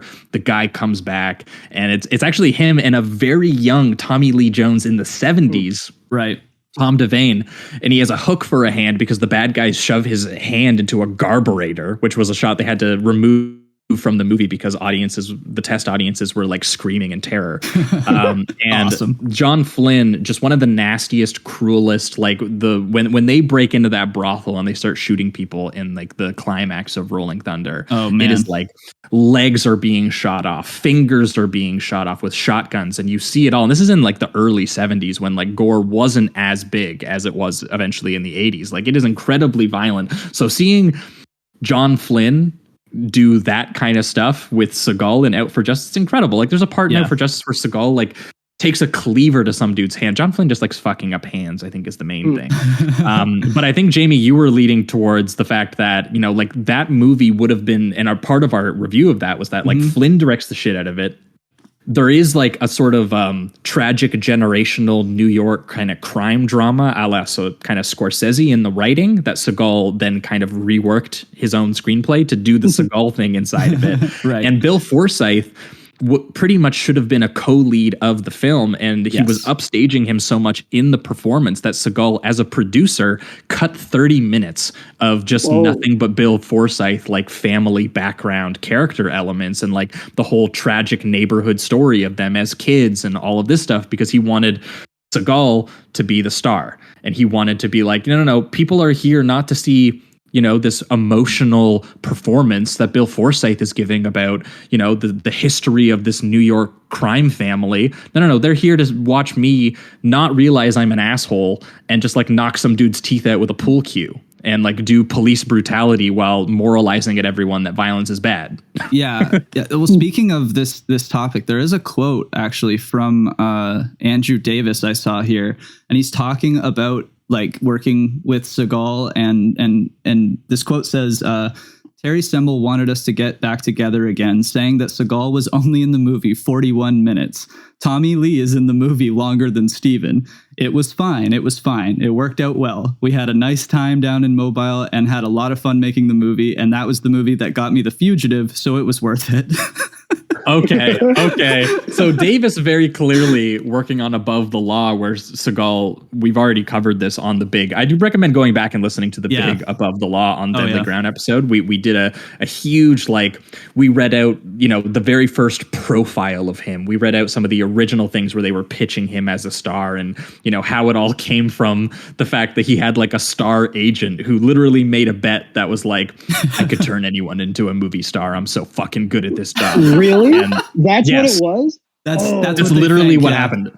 That was how he got his first gig. It's nuts. Like his whole backstory, we might get into a little bit because I took a couple notes down here, but like, we did a whole episode talking about, how Above the Law was like allegedly adapted from his own life as this mythical CIA guy, and combined elements of his time living in Japan and, doing Aikido and everything that he does, and merging that into a story, again, as he always does, a derivative studio cop movie about getting revenge on some sort of institution that has hurt him or his family, or just been corrupt and, not properly used his skills or talents, or, he has all kinds of issues that, he has with these people. But no matter what, he's getting revenge on them. And the title of the movie is 3 words, except for this film, for whatever reason. Even though I heard that they did try to give this a 3-word title. I can't remember what it was. They did like last to surrender or something like that. Yeah, that was the original. Yeah, which is just like which is action movie ad lib right there, dude. Yeah. Well, that's what all of title his was things Dreadnought. are. Yeah, like marked for death, fire down below, half past dead, into the sun, code of honor. Like these are all real movies that he has starred in, and he's always playing a guy who's like Nico Toscani, Mason Storm, Forrest Taft, Casey Ryback in this one, Gino Felino, one of my favorite ones. My favorite attribute of him too is that he's always super skilled, but everyone always underestimates him. So he gets that. He always has that scene where, they're just like, you're just this guy, you're just a normal guy, whatever. And then he busts out the kicks, he busts out the grapple moves and all of that. He's always misunderstood and he's always confident. Yeah, exactly. The knife. And everybody always, like, all the normal people around him when he's acting normal all think he is like the man.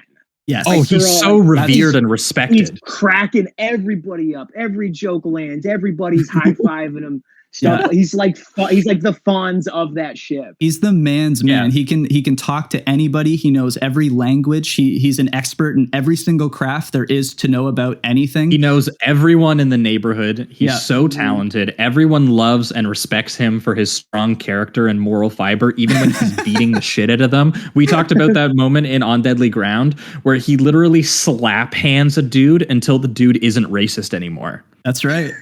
That's what you gotta do. And like that's pure Seagal. Like he directed On Deadly Ground, which, by the way, I have to give this movie some credit right off the start, because he weaponized the success of this film to get his directorial debut and his last directorial outing. He never got to direct again because it bombed so hard. And it's a shame because it's the best one. On Deadly Ground is so good. I was because I watched that again recently, and it has a character. It's my favorite Seagal movie. It's gone forever, and you will never see again. Where Michael Caine just plays the most evil guy in the world. Cartoon racist oil baron. Yeah, just like you don't need a backstory about. He's just fucking the devil. Fuck you if you want to know why. You know what I mean? And he's so great. Yeah, and in that movie, Seagal is the native environment whisperer that all of the oil drill workers respect for some reason. They just like don't fuck with the guy in the deerskin jacket and the ponytail. Like get out of that shit. Yeah, even though you probably kind of want to mess with him because he's got a deerskin jacket and a ponytail. Yeah, well, and then that movie is literally him doing slasher villain eco-terrorism to protect the environment somehow. I mean, we discussed it at the end of that, but he basically just like blows up the oil rig and probably creates one of the biggest oil spills like ever in that final set piece. And yeah, like it's just a total vanity project about, you know, once again, I think in that, I think I compared it was sort of like, it had a little bit of like First Blood in it, but it also had Billy Jack in it, which is like a type of movie no one has ever tried to recreate. And that's why I have to give Seagal huge props, because Billy Jack is like a dude in the 70s made a trilogy of films where he's a guy in an all denim fit and no shoes who just roundhouse kicks various social and political progress into being in America. And the third one is a 3-hour courtroom drama with this character who's also native. He's a white guy with a native hat, and he just like protects the hippie kids from all the cops. So that is an incredible film. And Seagal is the only person ever who has a brain special enough and the ego and power and money to do it. And he did it in his own way and on deadly ground that had like bear fighting vision quests and, you know, insane John Flynn level horror movie squibs and just like a crazy, crazy movie. And really good that work kind of, too.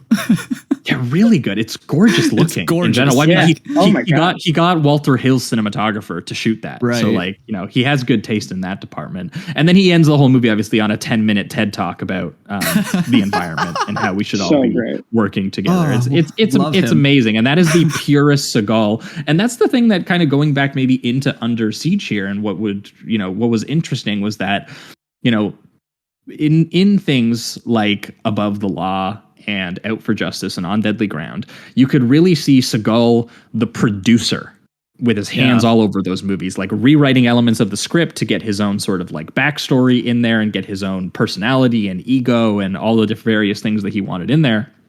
And this is one of the few movies where I feel like I saw that less. Mm-hmm. Because it felt like this was like a project that a studio decided, and they decided, well, he's not the, you know, necessarily, you know, he's going to be the star of it, but he's not like, you know, there are other stars in here. We have Tommy Lee Jones in this, you know, this is going to be more of a traditional studio picture, even though it stars one of the most baffling movie stars and action stars of the 90s, literally only has a gig basically on a bet.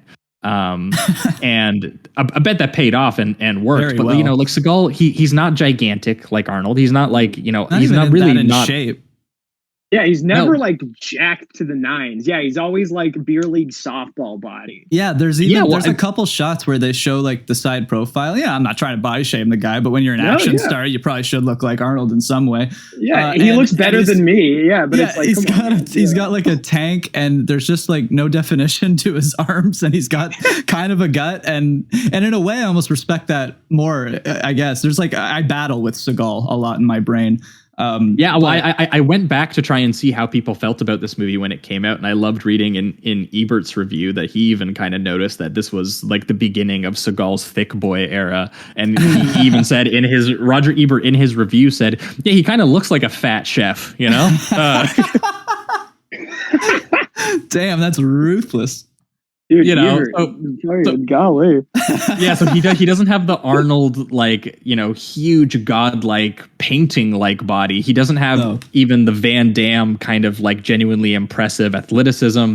He doesn't have the Stallone thing where he like really actually cares about the characters and the writing. He really just was this egomaniacal bullshit artist. Yeah. I remember just thinking, I was rewatching, I was like, because maybe it was because it was filmed in the ship. I was like, damn, he's like tall. Like that's what I kept coming away with. He's tall. He is. Yeah, tall, he's like 6'4". Yeah. So that's the thing. Like like when he's on screen, that works. I'll say because he's so much bigger than everybody else. Like he kind of has this. You can believe that he could still beat these people up. It's just to lack the definition is kind of funny, especially in this era because it was so built around those kind of superstars, and he just doesn't have that at all. Well, and it's weird seeing him play a character that doesn't feel like it was written as much for him. Because like there's a couple you elements felt like Bruce Willis could have done this, or like, you know, I mean, literally, I mean, it is a huge. It is Die Hard. It also is Air Force One. Yeah. Yes. Yeah.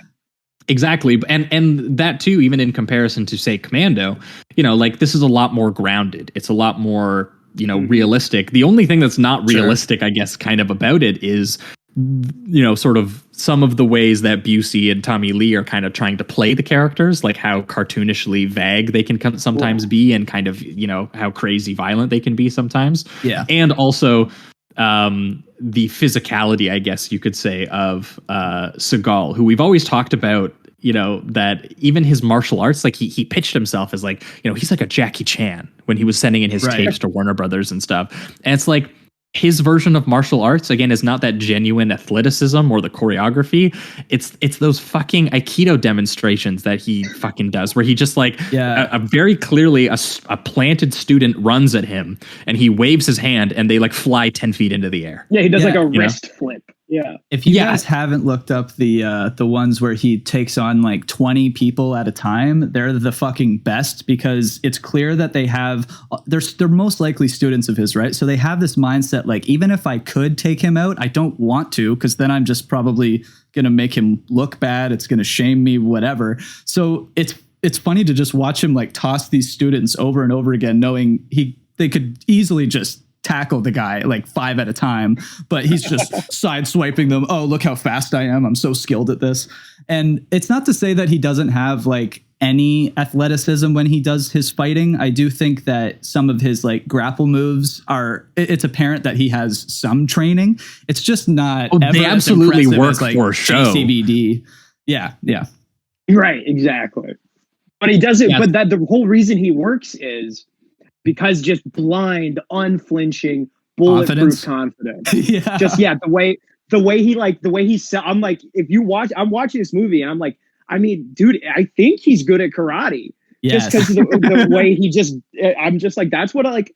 His face as he punches is what I think the face of a guy who's good at karate would make. You know what I mean? Very confident. He's composed. That is his central talent, is like looking straight into your face and lying to your face and being like, it's convincing though. You know, he's sincere. He's confident about it. I mean, in that profile we talked about, he literally says to the person who's writing the profile that he was in the CIA and he did missions for the CIA.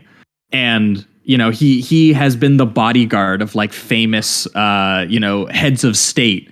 And, you know, he trained at the LA Police Academy and like all stuff that like just never happened. But he says it so bluntly and it makes him look cool. And he needs to, sort of the same as Arnold. He likes that image of that people look at him and he's like, man, that guy is cool and we worship him. But he just also adds in. He adds in more elements to it, though, where he's also like holier than thou a little bit as well. Yeah, he's never done it. He never does in any of his movies. He never does anything wrong.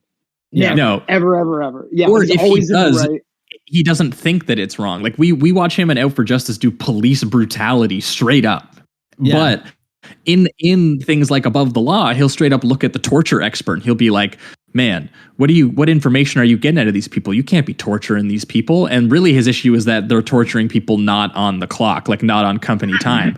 Because when he goes and becomes a cop, he runs into a bar and just smashes up a bar and throws people around and for information. He also has like really strange hangups with certain character stuff. I'm reading here that at first he had a problem with the playmate, the dancer. I can't remember her name right now. I'd have to look Playboy Bunny. Yeah, and he's like September or whatever. He's like, who is at first a bimbo jumping out of a cake and gets paired up with me, and he wasn't happy about that. But then he went on to say, the girl from Blob. Yeah. And then he went on to say that, but she gradually reveals her intelligence, so I was okay with it by the end or something like that. So yeah, she gradually reveals herself to be a Delta Force operator. Yeah, which is the weirdest. So great. Like they did it. They danced with that in Commando a little bit when she's like, but like by the end, she's like loading up assault rifles, like center mask. Like, oh, it's great. I also think, speaking of his like just his confidence in the karate and all that, I mean, the first scene where he fights those officers when they insult him by like the Busey spits in his soup or whatever, and then he like, that's not a hit, this is a hit, then punches him or whatever. When the officers start to surround him, he's just kicking their ass without any trying whatsoever. Like there's almost no effort. And it's actually him that has to stop the confrontation so it doesn't get out of hand. He has to surrender to them before they take him over, which I just thought was a perfect like example. The mighty warrior. Yeah, the mighty warrior sheathes his sword. Exactly. Kind of moment. Yeah. Yes, exactly. And that's just, I think, for this film specifically, is a perfect tone setter for his character and just Steven Seagal in general. I mean, he pretty much does that in every single movie. Yeah, well, I mean, the thing that I think really works about this just on maybe Andrew Davis's element is that, because again, I don't think that he has the unhinged quality that John Flynn, or like that nastiness, and he doesn't have, when Seagal would direct his own thing, he doesn't get as like insane as he does. It's not as like maximalist as Commando even, or something like that. No, he's just a very, very sturdy, sort of unassuming craftsman, and something like that does work really well for a movie like this, where it's built to just take you kind of like on the rails experience of, this was literally pitched as Die Hard on a boat.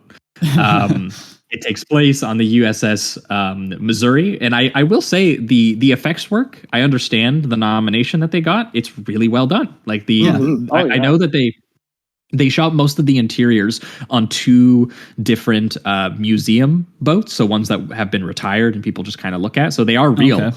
And they shot all the interiors there. I don't know how they did the stuff where it actually looks like exteriors on the water, because I know that they didn't actually get a fully functioning one to go on the water. So I'm not exactly sure if that was like a comped thing that they did. I know when it hits nighttime, they just used the boats and they covered them with they pulled up like a giant like 100-foot black tarp or something like that, so that they could make it look like it was pitch black, and that's why it's like you can't see anything in the distance when you're looking at those shots. But the daytime stuff is like, I have no idea how they did it. It does say here that they use, and I don't know what this is, so maybe it's completely unrelated, but they use something called the introvision process, where it's like some type of front projection. I don't know if that had anything to do with the external shots or not, but it seemed like some different technique of sorts. Possibly. It might not have, I don't think it would have worked for the big wide shots, but it definitely could have worked for closer shots when because essentially that's just kind of the effects that they're trying to do right now, because obviously we've been using kind of green screen and blue screen for a long time, but a lot of major productions have been trying to switch to that background thing that you do where you actually project like a digital background. Some of the big effects companies are trying to do that. So it's kind of like, it's basically rear projection, like the old 60s, kind of effect that you would see, but with the added element of like nowadays of like those backgrounds are, they can create like little digital sort of camera motions through them and stuff like that. Like it basically looks like you're shooting on a real background, and all of the real lighting from the screens that are behind the actors are actually like lighting their faces and things like that. So it sounds like they did a very early version of that. So where they would have like took real footage of them shooting, like the ocean, and they just would have projected it behind the actors and shot projected footage behind them. But that doesn't necessarily work for the huge wide shots of the boats and stuff working, but still really cool effect, and would have been really time consuming. And, it definitely looks a lot better than if they had just like blue screened and tried to do the chroma key stuff that they would have been doing at the time. Definitely. Yeah, I'll tell you whatever they used, it fooled me, because I was like, look at them shooting on the 7 seas, Yeah, absolutely. No, it's really convincing. Which is something that you need when you have the fact that, again, you have like a ridiculously absurd premise like you have in this film, which is like some sort of scheme to steal the nuclear missiles on the ship that Tommy Lee and Gary Busey kind of like team up together. And there's this whole Die Hard kind of element to it where like it kind of starts off and it does a lot of really effective cross-cutting where you can kind of tell that something is a little off, or that people are making moves. People kind of have plans going. And the opening kind of like third of the movie is Seagal is the lowly ship's cook to a captain that he's worked for a long time. And you go, why is Seagal the cook? That doesn't make sense. I mean, he's got the chef hat on, but he's got a secret past, obviously. Yes. and they are on a ship that was used in Pearl Harbor, and it's being decommissioned in California. President Bush Sr. is there to do the sort of ceremonial gestures that they're going to do, and it is also the captain's birthday. So Gary Busey, who is like one of the I don't even know what position he's like, commander or an admiral. He's the XO, I think, like the executive officer, second in command. Yeah, Commander. Yes, Peter. Gary Busey. Would this have been around the same time or just after Point Break? I think that's the only other time we've talked about him like in full, because Point Break was 90, right? 91. Yeah, so this was right off of Point Break. Yeah. Hot streak. Yeah. And Gary Busey is second in command, and he's throwing a surprise birthday party for the captain in order to get a chopper onto the boat that the captain hasn't sanctioned, because that's the only way. They're like, the captain needs to sanction everything that you're doing. He's like, well, you talk to the captain then, because you'll spoil his birthday party. It's so funny. Yeah, and he does that like 5 times. Like 5 times. People are like, are you sure we should be doing this? And he's like, oh, do you want to ruin the surprise party? It's like a perfect plot device, Yeah. Meanwhile, Seagal is in the kitchen cooking for the captain. He's talking about how he grew up on the bayou and he's so down to earth. He's the working man. He crosses racial lines.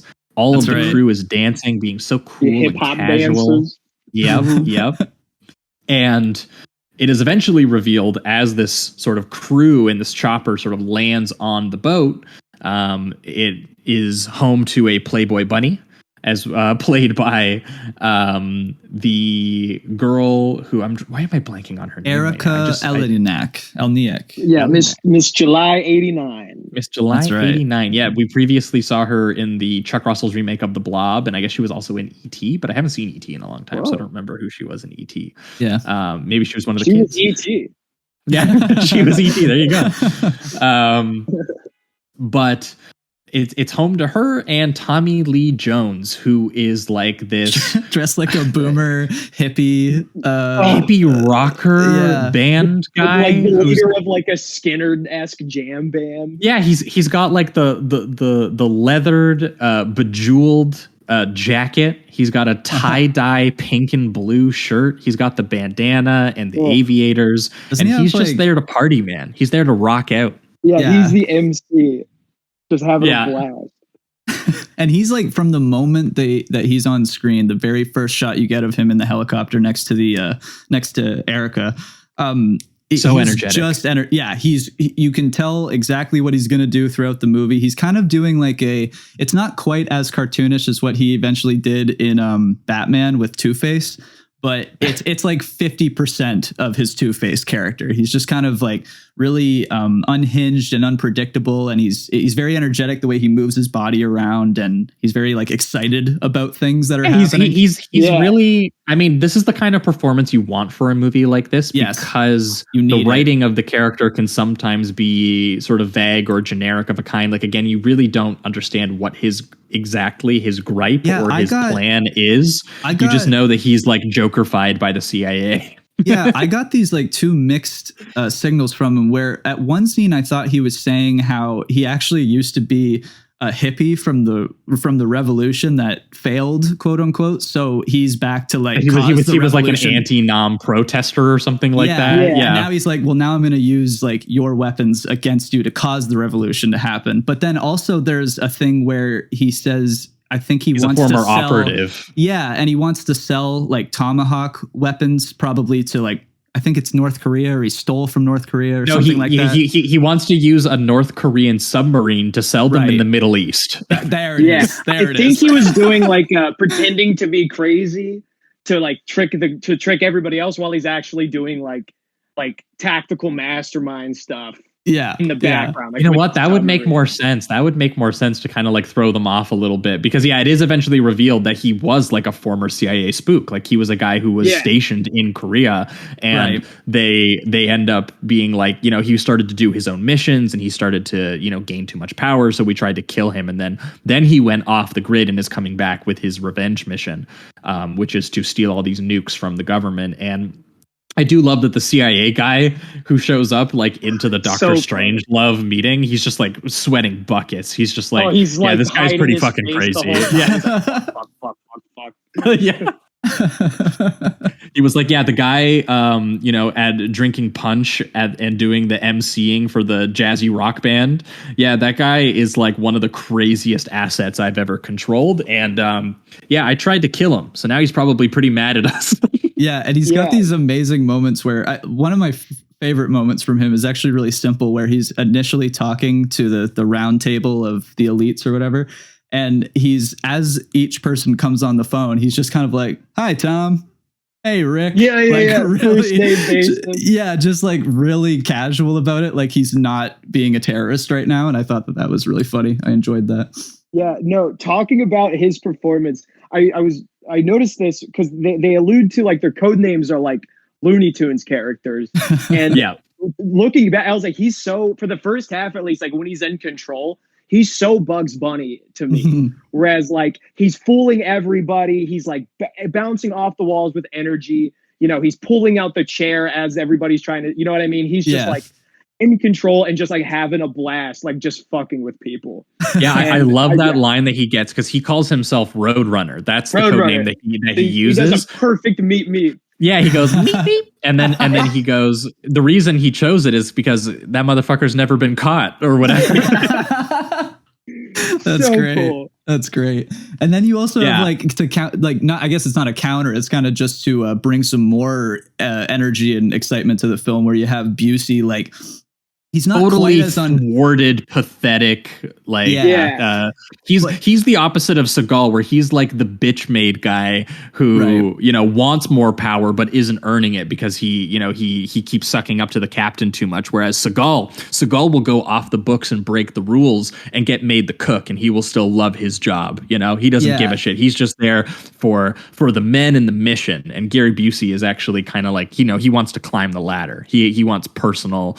He's greedy in a way that, is immoral in comparison to the Seagal character, because Seagal needs this counter character like this. Yeah, I find it interesting. He has very much like, oh, my bad. Go ahead. I was just saying, real quick, I did find it interesting that he chooses to dress up in drag to go to the captain's lodge and say like for no reason. Yeah, no real reason. And he as he's going to the captain's quarters, he even like lifts his skirt up and shows all the soldiers his ass and then goes in and shoots the captain and stuff. And it's just like, it's such a bizarre choice for his character that I feel like there's like something underlying there a little bit with him. Like he's going through some type of like confusion or something. That man is definitely manic and not under control, which is funny because he eventually looks into the after he murders the captain in cold blood while cross-dressing. He looks like Mrs. Doubtfire. Yes. He even moves. He's got that one shot where he's dancing in front of the band and he's like moving his legs in the dress and everything like that. He reads the report that the captain gave him on his character and his job, and it literally just says, yeah, he's okay, but the dude kind of acts weird. He has a strange personality to him, and I recommend, something's off about him. I recommend that you give him a psych eval before you give him his next job. And he's furious, and he's like, do I look like I need a fucking psych eval or whatever? Because he looks like Mrs. Doubtfire. Yeah, he's in drag holding a gun. He's literally just murdered the captain because he's psychotic. And it's very, very funny. There's a lot of great little, detail in there that's really amplified by the performances. And what's funny is just that I guess Seagal is the one who's kind of underplaying his role in comparison to everybody else, because Seagal at this point is, he's locked in the meat locker by Gary Busey, because Gary and him kind of have a little bit of a rivalry about the way, because of the way that they look at each other, where, he's just like, he's been, Gary has kind of all the professional badges and everything like that. He's been kind of honored, and Seagal is discredited, even though Seagal is very clearly the more honorable, person on the ship. But he ends up, in order to fuck with his relationship with the captain, because he's going like, why are you throwing a surprise party? The captain doesn't eat anything unless I cook it. Starts like a huge fight. They throw him in the meat locker. And I do like the little detail where they're like, they say throw him in the brig. He said that you can't throw me in the brig. You need the captain's permission to throw me in the brig. And he's like, good point. And then they throw him into the freezer instead. And they just throw one little Marine down there with him to guard him. And so that is why Seagal is not in the movie for as much as you would think, because while this whole mission is happening, it really is the Tommy Lee and Gary Busey show for 40 minutes to an hour of the movie almost. And the thing is because it's a Seagal film in a way, that if you unleash Seagal, then it's over, because he's not going to do anything but win. That's just how his characters are written, and he's gonna, so you have to have almost that 30-minute buildup without Seagal, because if he's on screen, he's gonna do something about it. He's not the type of like we've said before, he's just not the type of actor to allow, he wouldn't let a talking scene happen that preps this. He needs to be completely away so that when he is in the action, he can do something about it. If that makes sense, if you know what I'm saying. Oh, totally. Yeah, it's like they needed to distract Seagal like a cat with a laser pointer to fuck off for a little bit. Perfect. They were like, let Tommy Lee do his thing for a little bit, okay, man? Share the screen. That's exactly. And they got him locked down there. They're like, he hates officers. He hates America. He's a psycho, And I will say, I think Andrew Davis does a really good job with, again, a lot of the solid cross-cutting to this of him, being trapped downstairs, being like, hey, do you hear gunfire? Oh, sorry, you got to get whisper. You got to get the eye squinted. That's right. Hey, do you hear gunfire? That kind of thing. And meanwhile, you're doing these really solid steady camera moves around the ship as we're sort of tracking sort of the tactical movements of the terrorists. They're grabbing people, shooting people, they're throwing them into the front of the ship. They're basically securing all the different parts of it and making sure that everyone gets stuck in the, I forget what they call it, the forecast thing of the ship, where they're in the very front of it. Is that where they eventually try to drown them? That's where they eventually try to drown them. It has a crazy name. Yeah, it is crazy because it's spelt forecastle, but they never say it that way. And I was like, Navy guys, they can have their, they have their own words. They can do their own thing. Yeah. But yeah, so everyone is locked in the front of the ship except for this one Marine guard and the chef and the Playboy bunny. And you know what that somehow means. Still it's in time the cake this whole time and didn't notice until Seagal walks into the room. She makes an excuse that they gave her pills because she felt nauseous. So she fell asleep in the cake. Gotcha. That's what she says, which is a very funny image actually, when they massacre the entire party and Seagal eventually, breaks out of the meat locker, makes his way up, and he's on the dance floor with all the corpses everywhere and these great little sort of tracking maneuvers following him, observing the carnage. Mm-hmm. And then she just bursts out of the cake and starts dancing to the music. and he's like, girl, this timing, it's so bad. Look at the corpses around you. It's unbelievable. He's like, what's your angle? Yeah. He immediately starts interrogating her after, even though she, she has to have the obligatory, she pulls the shirt off and everything like that. And he literally, wearing no shirt, he picks her up and puts her down on the counter like a child. Yeah, I was like, whoa. I was like, holy shit. Yeah, there was that was a weirdly horny moment that lasted for half a second, where I was like, oh my God, it was very shocking. Yeah, and then you get a little bit of him trying to act where, he's starting to make some of the jokes. She says something like, who are you? And he tries his best to pull off a sly line where he goes, I'm just a lowly chef. And or a lowly cook. And she's like, we're gonna die. So it's kind of that cheesy 90s humor. But just his delivery itself, when he's even trying to do quips that would kind of think that you'd inflect in your voice here and there or whatever. No, it's just he's a straight shooter. No matter what the line is, it's completely monotone and cool, quote unquote. Yeah. Yeah, but these and these sort of operate where we get scenes like this, and then we get scenes of Seagal just absolutely annihilating everyone on basically a certain floor of the ship. He goes full. He goes, Those are rather than so going awesome. Arnold mode, pure destruction, he goes, he does the Metal Gear thing. He's sneaking around, he's stealthy, he's finishing off mercenaries, he's throwing knives at them, breaking necks.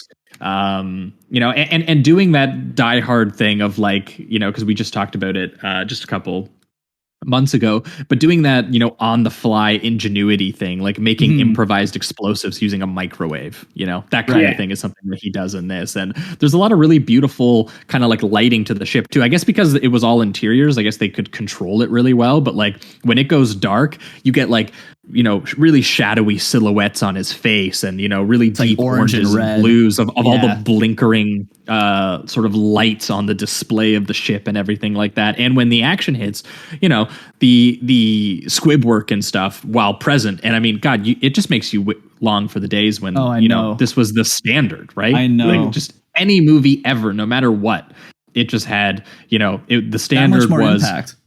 Yeah. So when he goes around and he kills people, like they're obviously a lot more realistic than Commando, but it does give you that impact where, you really do feel when he stabs a guy in the chest and it like pops. You're like, oh, fuck. Yeah. You're like, whoa. Yeah. Yeah, there's even shots where like people get popped right in the head and they show like the explosion in the forehead. And there's parts where like there's just soldiers kind of lying down as hostages and Tommy Lee comes up and just pops them like mercilessly. And the blood squirt comes right out of the back and it's pretty good. And once again, I just wish that was the standard. Holy hell.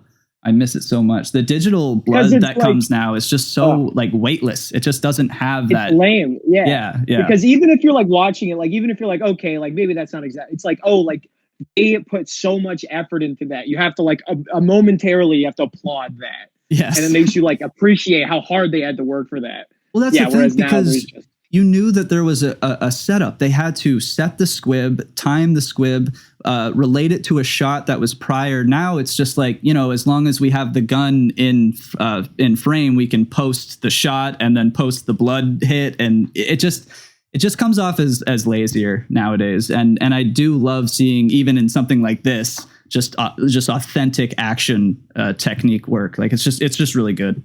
Yeah, well, and I mean, like and again, a credit to Andrew Davis too. Like his version of action, it's clearly a lot more sort of like planned and choreographed. It's not like aimless destruction. It is very much like, there is a choreographed beat where he slices a guy's leg, which makes him kind of go down far enough that he can then hit the neck. Or, there are like really nasty elements in this. Like that dude who takes the giant metal girder through his chest and you watch it puncture him and come out the other side. It's crazy. It looks like his body actually just completely disappears. Like he's split in half or something. Like he's not even a human being when that beam goes through. Yeah, that was an insane shot. Yeah, just like stabbing armpits.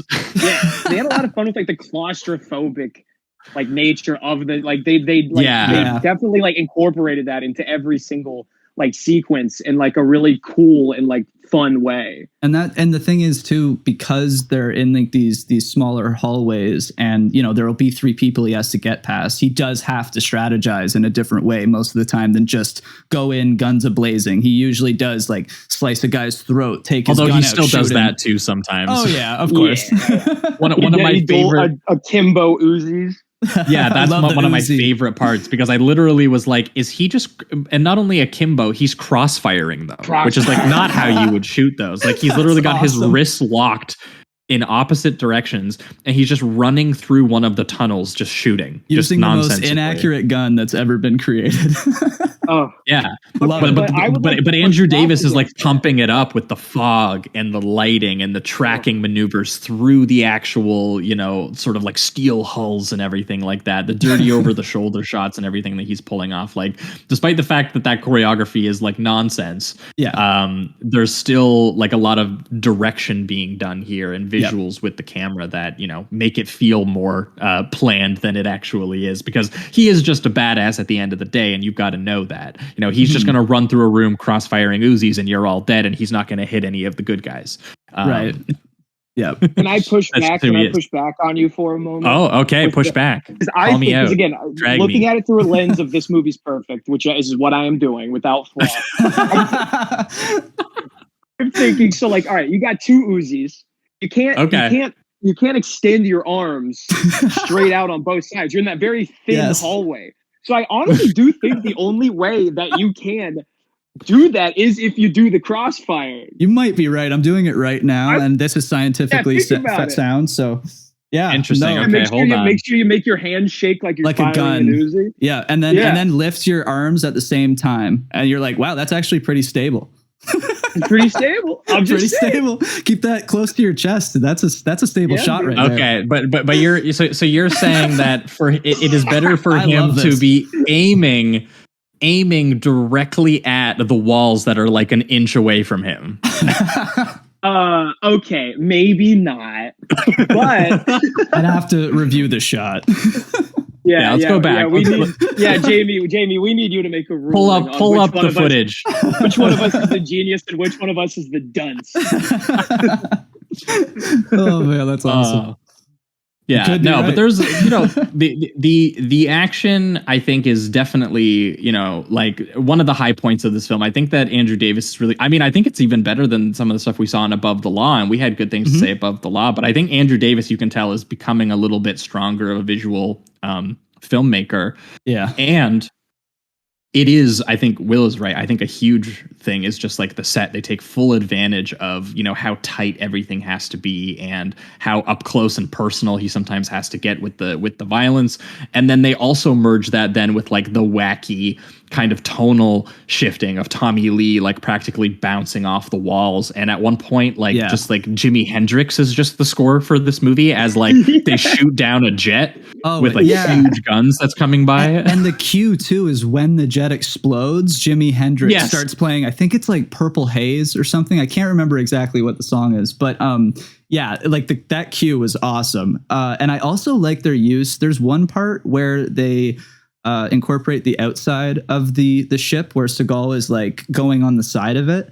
And they do this thing where they pull up the anchor and it actually slices him like through the shoulder. Oh yeah, because they're trying to. Yeah.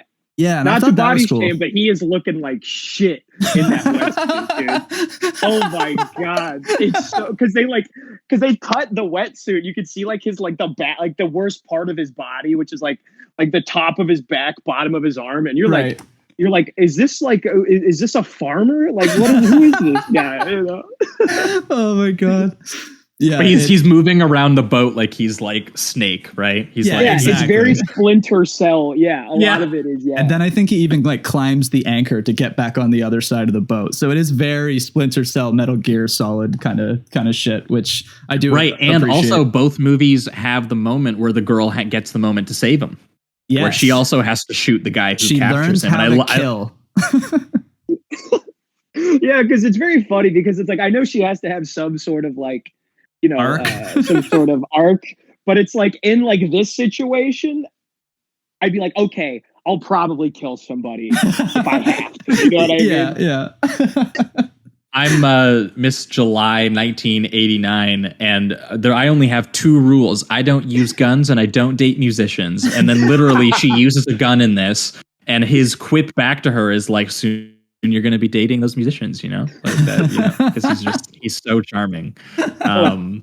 Oh my god. And yeah, it is crazy to think that, she's there is how fast she converts into like the character who's there to help. I'm like, I was honestly wondering like why he was like explaining stuff to her at a certain point, because she keeps asking questions. He's just like, yeah, I'm making a phone so I can call the security. She's like, so it's like a car phone, and he's like, yeah, it's like a car phone.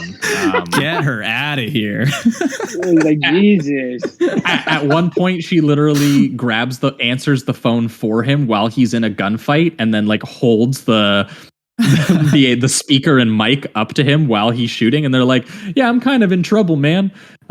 He's like, he's like, so you just disobeyed our orders, and he's like, well, the way I see it is you can court-martial me later, and if not, I'll be dead or something like that. Sound logic, honestly. Their only response is, there's a lot of trouble on that ship. Yeah, it sounds like referring to Seagal, of course. Sequence when like it's like the war room, and like they're like some guys like there's some guy named Casey Ryback on the ship, and everybody's like, what the fuck? Casey Ryback? That Holy guy shit, it's Jason Bourne. That guy is so cool. Like that guy fucking rules, dude. We are fine. Oh my fucking god. Yeah, Well, I mean, gets on as the phone always- and they're all, "What's up, player? Like, how are you?" You know, he's like intimately familiar with all of them. It's really great. Yeah. Well, I'm as always in a Seagal movie. One of my favorite Seagalisms is they have to have the expository moment where other characters are talking about how badass he is. Oh, and all his awards and accomplishments. Yeah. Yeah, they were like, the goddamn cook's a SEAL. He's an expert in martial arts, explosives, weapons, and tactics. He's got the Silver Star, the Navy Cross, the Purple Heart. All of them. He has everything. And, his security clearance was revoked after Panama, and he's a counterterrorism expert. And meanwhile, he's just making his way through, because he would never say that about himself. He would never be so braggadocious. Oh, he's just a lowly chef. Even at a point where it would behoove the situation to tell people that he's a SEAL, to like calm everybody down. He's like, "Nah, I'm just the guy. I'm just the guy. You all like me, though. You all respect me. We have good times in my kitchen." He likes the surprise, man. He likes when the terrorists show up and they don't know Seagal is in the kitchen. They just he loves it. He loves shocking. They don't know what he's up to in there, but they're spitting in his soup, which is not okay. He will not have it. No, dude. I had to ask you guys about one line. Yeah. Because this line sat in my brain. It actually distracted me for about like 15 minutes of watching this movie. So I have to ask you guys if this stood out to you at all. So it's part of the scene where you were talking about Jamie, where, she's like, "Who are you? Some special forces guy?" And he's like, "I'm just some lowly cook." and he tries to literally lock her in a locker. She just screams when he puts her in there, because you're shoving this grown woman into a locker. Like, of course, she's not going to be happy about that. Yeah. He's really confused about why she's not happy about it. And she cries and says, "I hate being alone." And his retort, which boggled my mind, was, "Do you hate being dead?" And I for an entire minute, I was like, what did he mean by that? Did he mean to say, "Do you hate being alive?" Because like I don't like it doesn't actually. I know it's like, I think he's meaning to say that. I think it's just a callback to him saying, if you don't shut the hell up, they're going to come and kill you. But the thing about it is that after she says that "I am alone" line, it kind of negates that thought. And he responds to like a different thought in a sense. You know what I'm saying? Like it feels as if what he's reacting to is a line that happened like 2 lines ago. It's a strange and moment. they just left it in. I wasn't sure if that was just Seagalism. Yeah. I mean, again, coming from the lens of perfect movie, no errors in this movie. Of course. He makes we always start that way every time we talk about a movie. Yeah. He has a point where it's like, because she's like, "Why don't leave me here?" And he's like, "This is the safest place you can be," which is like a very good point, because she's been just like chilling in that cake as like chaos happens around for like hours, like, and nobody's noticed a thing. So he does have a point. Like, if she just chilled there, she would probably be fine. So I think he's just like pissed off that this like loud he has to carry her along now. Yeah. Right, but here's my thing. If it was, that would make sense then. If it was, "Do you hate being alive?" Because it would be like, you should, if you did, come with me. You're talking about like grammatically. Sort of, I guess, because he said, "Do you hate being dead?" And I was like, well, if she hated being That's a dead, good point. Then I know what you're saying. Yeah, it's just a very, very strange experience. And it happened to me once again closer to the end of the film, which we'll get to later. But there's a part where he does the big, "You and I are kind of the same," but he's like the hero of the film. That's like the line that a villain gets. You know what I'm saying? Like that's like the kind of line. Say that? No, he says it. 100% he says it. Oh, because I thought it's the weirdest thing I've ever seen. Because I thought I love it though. It's great. Tommy says something like, maybe he might start that, because then Tommy eventually says, "You and," something like this, "You and I are puppets in the same sick play. We serve the same master." And then he says, "You have faith, I don't." And that's Tommy saying that. And then I think Seagal responds with, we're not. I thought that see, that's why I thought he said that we're not the same. No, so I got the quote here. Seagal. So this happens a little bit later when it is straight up Seagal versus Tommy Lee Jones, which we'll get to how we get there. But in the big fight where they're supposed to be like two sides of the same coin, which they don't set up necessarily perfectly. No. Except for the fact that they are both former operators who are, possibly sort of disillusioned by, the people who are above them and actually control the missions and everything like that. But he says, Tommy says, I get tired of coming up with last minute desperate solutions to impossible problems created by other fucking people.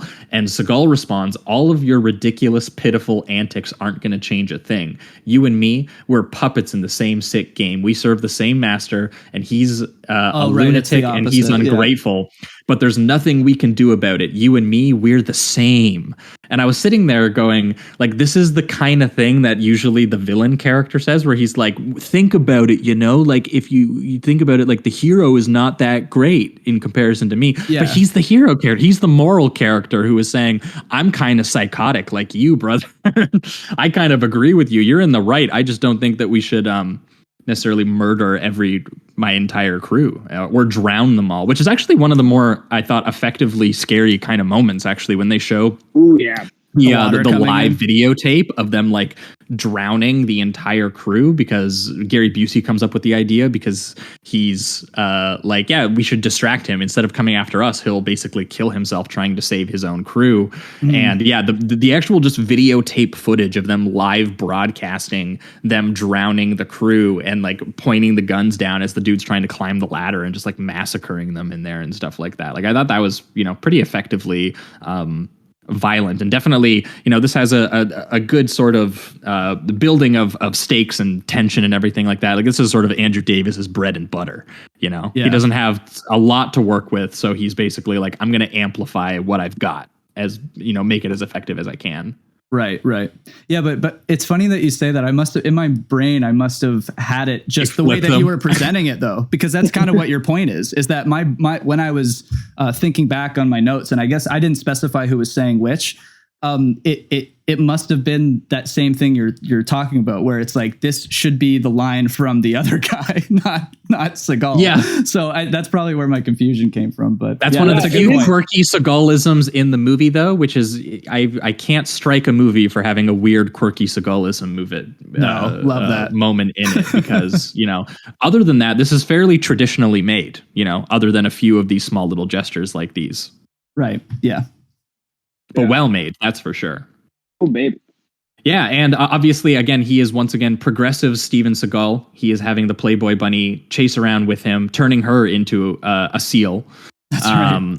And murdering basically everyone on the ship in tons of crazy sequences that some of them we've already talked about. But one of the ones I wanted to talk about was that huge moment, because again, the effects work is really incredible and worth talking about. Yeah. The huge explosion in the distance after they fire that shoulder mounted like surface to air missile of the entire crew that's being flown in to help them. That kind of stuff is crazy. Seagal retrofitting an explosive using one of the nuclear bombs and like a condom. And I wasn't exactly sure how that worked, because I was like, you got a nuke in one hand, you got a condom in the other, and now you have like a claymore somehow. Yeah. I've seen the movie like 10 times and I'm still not exactly sure how that works. I also love when they're setting up the actual missiles or nukes themselves, and you see just those like giant bags of gunpowder that they're tossing into the missile slots or whatever. And I just liked watching them do that work. I thought it was just kind of interesting and cool, and seeing those machines there's some classic like procedural sequencing in this too, like just even watching them like fire the guns and pull out the night vision and actually see themselves taking down the Gary Busey gunner. And like also, in typical, maybe even not typical Seagal fashion, there's more teamwork in this movie than I kind of expected. Yeah, that's true. By the end, he does have like a full squad rather than just a one-man show. So hats off to him to allow that. Yeah, and they're getting the direct hit on the Korean submarine, and they're high-fiving, and Tommy Lee starts to fucking lose it in his tie-dye shirt, like around the ship, like he's straight up back in Nam or the Gulf or Panama, or where one of the 5 places he says that he was. He was in it all, and he's got the sunglasses, leather jacket. He's freaking out. He decides at the last minute, because he's watching, his whole mission go to shit, to just, with the last minute that he has, to fire a nuke at Hawaii. Yeah, Honolulu. Yeah, while also doing like this little piggy went to market, and this little piggy went, oh mama. Oh mama.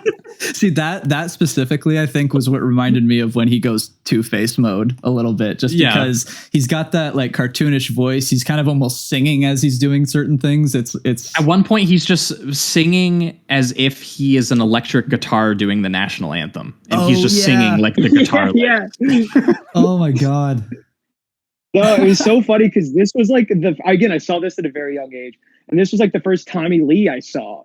And so I was God. he's like a Jim Carrey kind of, you know what I mean? He's like right. goofy and shit. But then I was like, oh, No Country for Old Men. I was like, oh, this guy, I don't know what this guy's deal is. That's the thing about Tommy Lee. That's the thing about Tommy Lee Jones, is that I've loved the man because he's done such a variety of characters. Like, he's not afraid to go outlandish and flamboyant, but then he also has very like stoic sheriff characters that I love. And even with Rolling Thunder, like he is actually a very composed but damaged person, and then by the end he's just flinging his shotgun around and killing people, and like he's just he's really versatile. I really like him. Yeah, I mean, I love the final confrontation they have here, where we already talked about kind of like the lines that they say to each other, but then they do like this knife fight that they do in the control room, and you got all like the buttons and graphs and everyone around them, but it's reduced to 2 sweaty dudes just like slicing and dicing each other, and it's shot like they're almost using like nunchucks. Like, it's so fast, dude, the way that they're kind of like moving. Josh, have you seen? It's a part of. I think it might be a Seagal GIF now. Actually, if you look up Steven Seagal, but it's him staring at the camera. It's one of his newer movies, and he's doing the knife thing that he's doing in this movie, but to the camera. It's the same technique where it looks like he's kind of just like rapidly punching the air, but he's got a knife in his hand. And it was just so funny to watch this, because he's doing that exact same technique in this 1992 film against Tommy Lee Jones. And I just was like, this is how he's been doing it for like 30 years. And I just, it comes off as someone that doesn't actually know the technique, but is so confident that he's pulling something off. That's what it comes off as. And it's awesome. Yeah. Yeah. 100%. And this death that Tommy Lee gets, holy shit, it's one of the most vicious you've ever seen. And it's bananas. It's great payoff to the way that he's been, sort of like maniacally acting and kind of being obnoxious around the movie, and just watching, the way that there's 3 steps to it. The first step is Tommy tries to slice him in the face, and Seagal counters that by biting the knife, which is a move I've never seen before. He literally so awesome. He literally just bites it and grabs it from him like it's a carrot. And then he starts poking his eye out with his thumb. And then now that he has a grasp on his head with his thumb in his eye hole, he just stabs him on the top of the skull with the computer. And actually, there's a 4th step. And then he shoves his head into one of the fucking radar computers and it like electrocutes his body. He kills the man 3 times. Yeah. It's so brutal. And that dummy or prosthetic or whatever they use when he gets stabbed in the head, it's good. Yeah. It's really nasty. And it's quick, so it just shows like the outline of Tommy Lee getting that knife stuck in the head and then shoved into a radar screen. Coming apart. Yeah. My brother, when he saw that eye gouge, and he hasn't watched any Fulci, but he was like, that was one of the most insane eye gouges I've ever seen. Hey, where did that come from? So like it is truly a shocking moment, especially like there's a lot of violence in this. There are knife hits and there is the girder slices, going through the guy, and there's some But there's something neck slicing. There's something so personal about that 3-move kill in this, and it's so fast, so brutal. That it's something a little bit different than the rest of the movie, and it's really good to save it for the finale, especially for such a flamboyant character like Tommy Lee. No, there's great build up to it, but even the sequences before that where he's just like shooting people in the back and you can see it coming out their chests, like the big blood packs and everything like that. Or I mean, even there's a great dummy work like when explosions. There's a really awesome one where he hits a bomb and it takes a door off its hinges and the door flies and hits a dummy and like hits a dude. I forgot about that. Yeah, so there's lots of great little like attention to physical detail in this that that really do elevate something like this, even when it's it's getting to some of its sillier elements that aren't as realistic. But again, it has that impact, that thing that Jamie was kind of talking about that really matters. Is that you do feel, you do get a kind of a shock to your system when you see, really tactile, tangible action like this, and it's violent, and it does raise the danger and the stakes away in a little bit that some movies, kind of lose nowadays. Yeah. But definitely. He does successfully redirect the nuke, and I think they blow up the other one in midair, so he saves the day, baby. Of course, that's what it's all about. And he gets the girl, and he's and friends with he says, "Hey again. guys, look at this," and then he makes out with her in front of the whole crew, and they go nuts. Like he just won, like hit a 3-pointer at the buzzer. Yeah, he sails off into the San Francisco harbor dressed in full decoration for the captain's funeral, and the Playboy bunny gets to go to the captain's funeral. Yeah, that's all that matters in the end. Oh my god, it's fantastic. It's just a good time at the movies. Yeah. So I think pivoting towards reductive rating round on this one. Yeah. This one's gonna get the high 3 from me. High 3? High 3 from me on this one. I think that as far as Die Hard knockoffs starring B-tier action stars, I do think I slightly prefer Jean-Claude Van Damme's sudden death. Split-kicking people in a hockey arena, head to toe, Pittsburgh Penguins goalie gear, Powers Booth as your villain there. And I do think that despite the fact that this is like really, really sturdily made, I do kind of prefer when Seagal gets to go a little bit more unhinged, when he gets to go out for justice or on deadly ground mode. But that being said, those are my two like main quibbles with it. Other than that, this is pretty brutal. It's economical. It is a solid, suspenseful Die Hard riff on a submarine. The craftsmanship is solid. The sudden bursts of violence I think are gross, and Busey and Jones, I think, are the secret sauce of this. They ham it up. They're wearing funny outfits. They're mugging. Exactly what you want them to be doing. Seagal doing the whispery badass, but also the best moral human on earth thing, while, once again, being a Navy chef who slasher kills dozens of people and sinks battleships and protects a Playboy bunny. So, that is the definition for me of a 3-star classic. It's got the middlebrow competency to it, the visual competency, character actors going wild, great sets, great kills, and, completely sometimes nonsensical line deliveries and story beats and vaguely anti-CIA political angle. So if this is on TV and you've missed 10 minutes of it, you're about to have a great time. Yes. And once again, the popularity of this film was Seagal used it to leverage the studio bankrolling On Deadly Ground, basically burning money in front of our eyes. Without this, we wouldn't have On Deadly Ground, so you have to like it. You just so the world is just objectively a better place because of this movie. I guess the argument that I'm making. And the butterfly effect Nature of this was movie saved. is still reverberating to this day. And once again, the VFX I think are really sick. I think the fact that they used real museum submarines and used some older footage and did the intro vision stuff that they were doing, you can really tell. And again, solid steady cam maneuvers around the ship, great knife violence and disgusting squib and gross out gags when they when saved for the most impact. But yeah, for me, I think I do slightly prefer Seagal when this is a little bit more egomaniacal rather than as traditional as it is here, even though I think that, this absolutely works perfectly fine as is. But I could have used a little bit more of Seagal preaching about anti-gun violence and doing Eastern meditations of some kind and moralizing every character on the ship, which always reminds me of the Miami Connection thing, only through the eradication of violence can we achieve world peace. That is after Steven slaughtering Seagal. an entire army of ninjas. Yeah, exactly. That is Steven Seagal, like, to a T. And I do feel that, this movie could have used a little bit more of him doing that kind of talking that he does. Yeah. I'm right there with you. I think this is like the definitive 3-star classic. Like, it's Andrew Davis giving us another sturdy entry.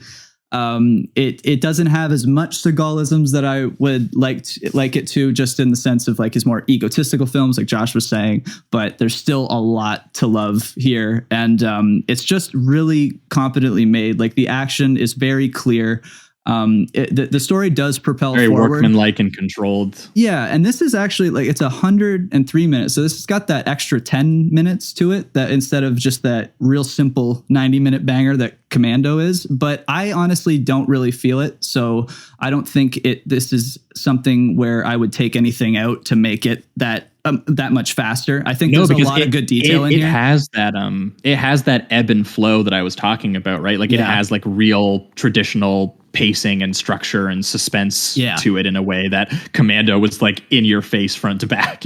It takes away some of the maximalism and instead just presents a more clear and competent action scene, which there's things to like about both of those, I think. This is a real fun movie. I probably will visit it again whenever I do like a Seagal marathon or something. Just a fun time. So check it out. 3 stars. Or you will.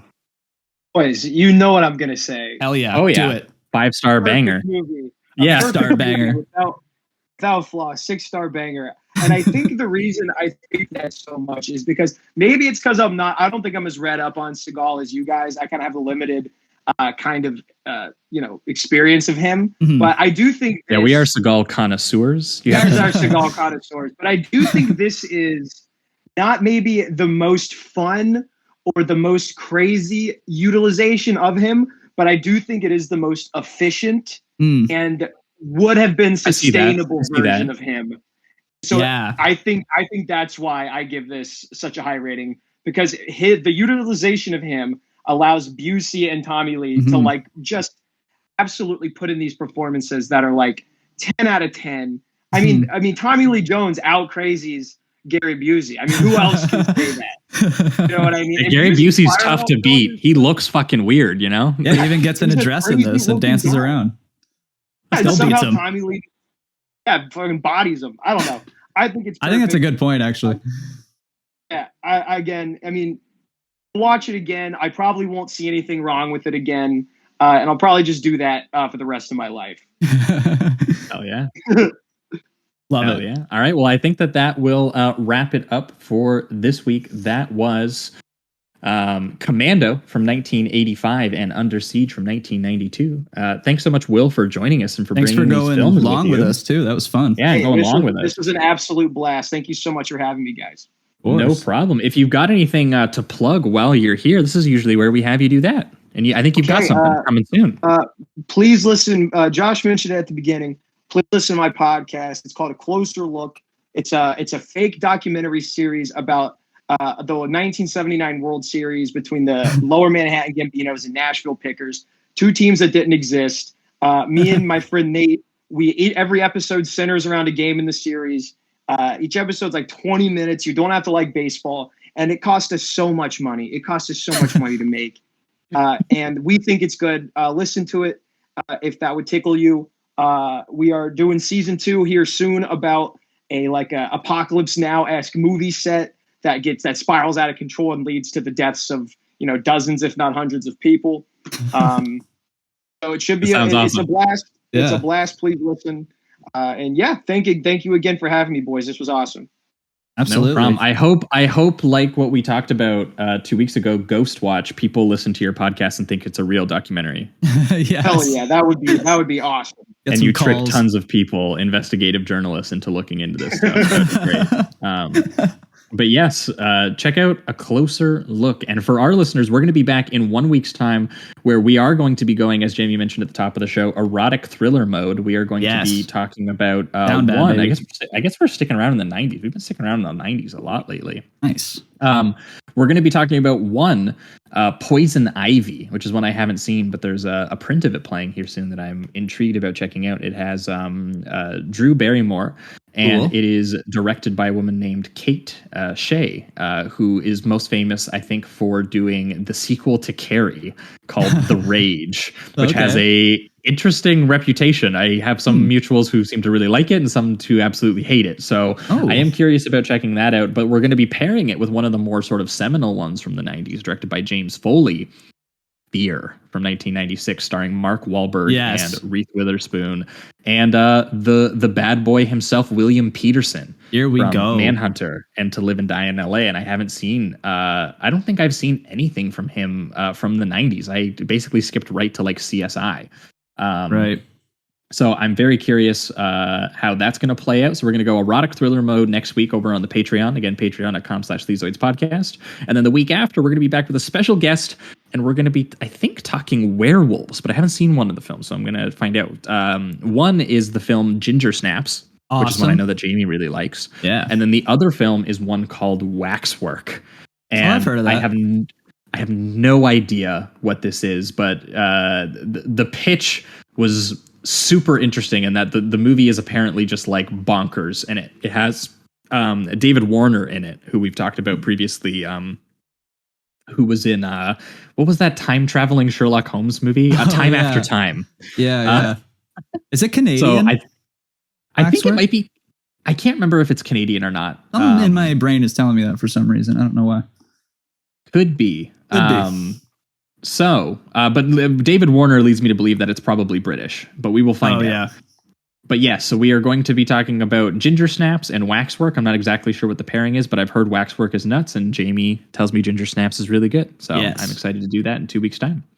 But yes, that being said, that wraps up for everything this week. Thanks so much for listening, and keep it sleazy. Keep it sleazy.